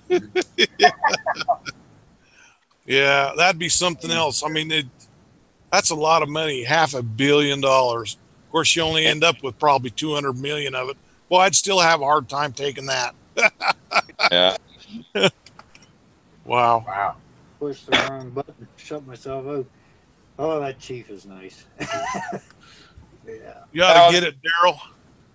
Daryl, does the Chief have flaps or is that non-flap? No, it's flaps. Yep. It's got nice beefy airfoil on it too. Well, was that produced by Vico back in the day? It's a copy. But it's yeah, but that's what I'm meaning. It's the Vico Chief, right? Yeah, Super Chief. Super Chief. Super Chief. Yeah, whatever. Yeah. And they have the Tomahawk. I just bought a copy from Brodat. Great little airplane. The Tomahawk. The Tomahawk, wasn't that the double seater? The tandem seat. Yeah. Yeah. That's a profile, isn't it? Yeah, that's a profile. they made. Correct. They had that in the Papoose. Yeah, Papoose. Mm-hmm. Yeah, the Tomahawk was a profile. I think it was one of their few large profiles. Yeah, I got that one too. It was on sale at our local hobby shop, so Fedora went with it. Yep, I'm the profile specialist. I don't put too much time in the body planes. I don't. Now, is the Super Chief, is that a full body, Daryl? Oh, yeah. Yeah. Oh, okay. Yeah, it looks like it. I'm looking at it right now. Yeah, it's a kind of inverted. It looks pretty nice. Oh, it's a beautiful plane. I've never had one, but I'd get one. Yeah, it looks nice. So, Charles, you want to build one of those? You know, I already have plans to build a Thunder Gazer right now, and that's right. That's right. Yeah, so well, that's a good one. Yeah, I hope to. That Thunder Gazer's a beauty. You get that and through RSM? Yes. Yeah. Right on. Hey, Charles, is that wing, built up with rods or how do they do it? You know what? I already bought a lost foam system from Bob Hunt. Oh, okay. Yeah, that'll be better. So, and it's for some reason it's crazy. When I talked to Bob Hunt, he said the ribs that come with the kit won't work in the lost foam system. I guess there's some confusion on the drawing, so I might end up building two of them. I might build them both at the same time because you can build two planes. Put some rods in it and just build it. Well, one thing you can do too, Charles, put the ribs on the lost foam. If they're bigger, you can sand them down. That's true. That's true. No, because I was talking to Chris Rudd, and when he was doing all them planes last year or whatever, he was having all of his ribs laser cut, just a little bit oversized. So the centers all popped out. We didn't have to do all that. Then he pinned them on there, or whatever, and then finished sanding them to shape. And he said it made it a lot faster that way. It doesn't have a cut, completely cut it out. Yeah, I build all my sailplanes that way, and the reason that I do the ribs oversized, it's not that I'm changing the airfoil shape, but it's the fact that you got these really crisp angles on the ribs, and once they're all stacked out, and if you've got like a descending stack of ribs, you have to basically are shaping the corners and the tops and the bottoms of the ribs to conform to the airfoil shape. Otherwise, you're going to see the ridges when you cover it, or if you sheet it, you're not going to get proper sheeting. Okay. Yeah, but but you can, like on the Gentle Lady, you can sand what they call decollage into the leading edge. On the bottom of the leading edge, you round that a little bit. It makes it an entirely different airplane. Very forgiving, but with a higher speed range. Huh. Just by doing that. But stack sanding ribs is a real accurate way of doing it. Cutting them close with a bandsaw or something. But we always use either thick nails to stack the ribs, and then of course everybody said, well, if you're going to stack the ribs with nails we might as well build on dowels or carbon rods and Yeah. All the other guys, aluminum tubing and different things, you know. Yeah, Sparky's got a pretty good video on that, actually. Absolutely. Yeah. But like the Hey, Brodak Lou, I wing gotta kit. take off, guys. So I'll talk to you all later. See you, All right, Daryl. Ben. All right, see you later. All right, see you, Daryl. Night. Take it easy. You know, the Brodak wing tube building kit gives you the laser cut end pieces, but frankly, the tubing that they provide is too short. Okay. Yeah, what I did, I stuck two of them together. There you go. And a friend of mine, Dick, he turned down some aluminum.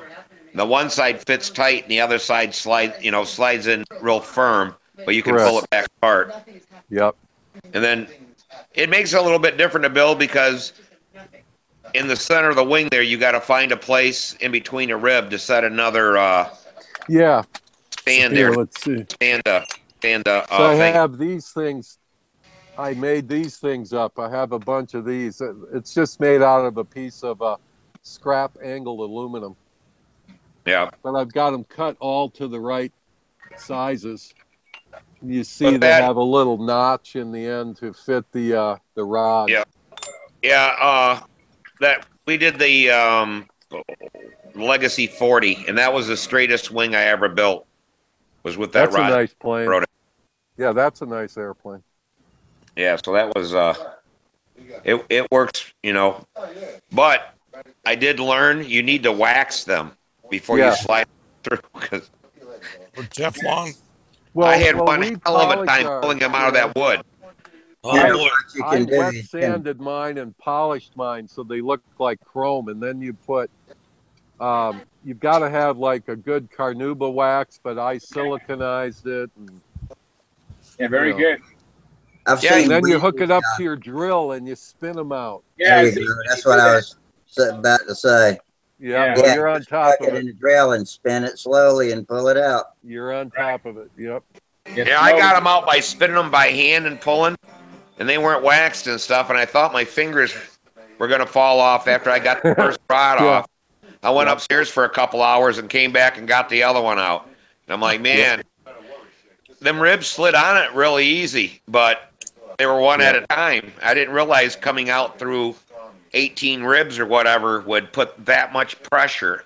Yep. Yeah. Well, it could have swollen with the humidity too and made it tighter. Absolutely. Oh, that could be. Yeah. But yeah, I had one hell of a time. But that wing was, I mean, it was so nice, so stiff, you know, building on rods and stuff like that. But I built bunches. I mean, I would say the majority of all the planes I built, and I built tons of planes and gliders, were off of cork. And I've still got the table. I've recorked it a couple times. It's an old door blank that my grandfather got me when I was in like junior high school. It's got fold-out legs on the bottom, and then the particle board laminate plywood top that has the cork on it has little leveling screws. So I can reach in with a open-end wrench and I can make sure that's always level. Or you can drop the center and I can actually put, you know, like dihedral in a wing by building it in. Sort of like the Hobie Hawk had a molded in dihedral, you know what I mean? Oh, okay. Yeah, elliptical curve in the wing. Yeah, I had a third of a billiard table till I got divorced. Wow, it's late. Oh, those are balls level. Yeah, that's really nice. It was really nice, but when I got divorced, I had no place to keep it, so I gave it away. But that was my best building table. But yeah, I'd put cork on that. I could put anything on it and know it would be flat. I got a nice piece of glass, but it's just not long enough. It's about 4.5, maybe, I can't even remember. Might be 5 feet, but it's got corners cut out of it because it used to be a TV table. And then I put sheetrock over that hangs off the edges of it, but I shim the ends of it and make sure with a level, and it stays pretty level. That's what I build on. That's a good surface.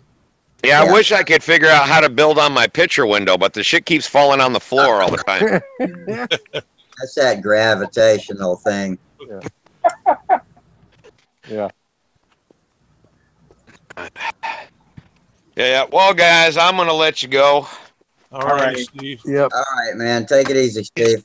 Yep. You guys have a good weekend. Have fun flying. Hope somebody You gets to too, fly man. this weekend. Yeah, man. Take it Yeah. easy. Yeah. Okay, We'll get Steve. some See video. ya. Yeah. Bye. Hey, I'm kind of excited about our Stunthangar build off. We got to come up with a proper name for it, and then announce it on Stunthangar after I talk to Sparky about it. Well, You know, we could I call think it. that's- We could call it a group build. Yeah, Yeah. group build. What I would like to propose with my plane is when I get to a stage of construction, I'm going to ask all your guys' advice on how to proceed. Yeah, it's a good idea. All right, Okay. we'll just see where that goes. Yeah, and you'll have to cherry pick like hell.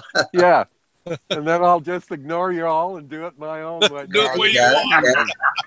Hey, but it didn't give you some You know- more insight. That's what it's Yeah, good no, for. listen. It is My because dad everybody and my feels different. grandfather, hey, they used to say to me, listen, you're like an apple. If you're green, you're growing, and when you're ripe, you rot. Okay?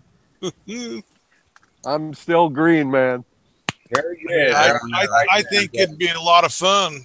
Yep. I'm getting pretty ripe. Y'all might be the only thing that gets me through the winter and pop out next spring. Well, we're here for you. Yeah, man. All right.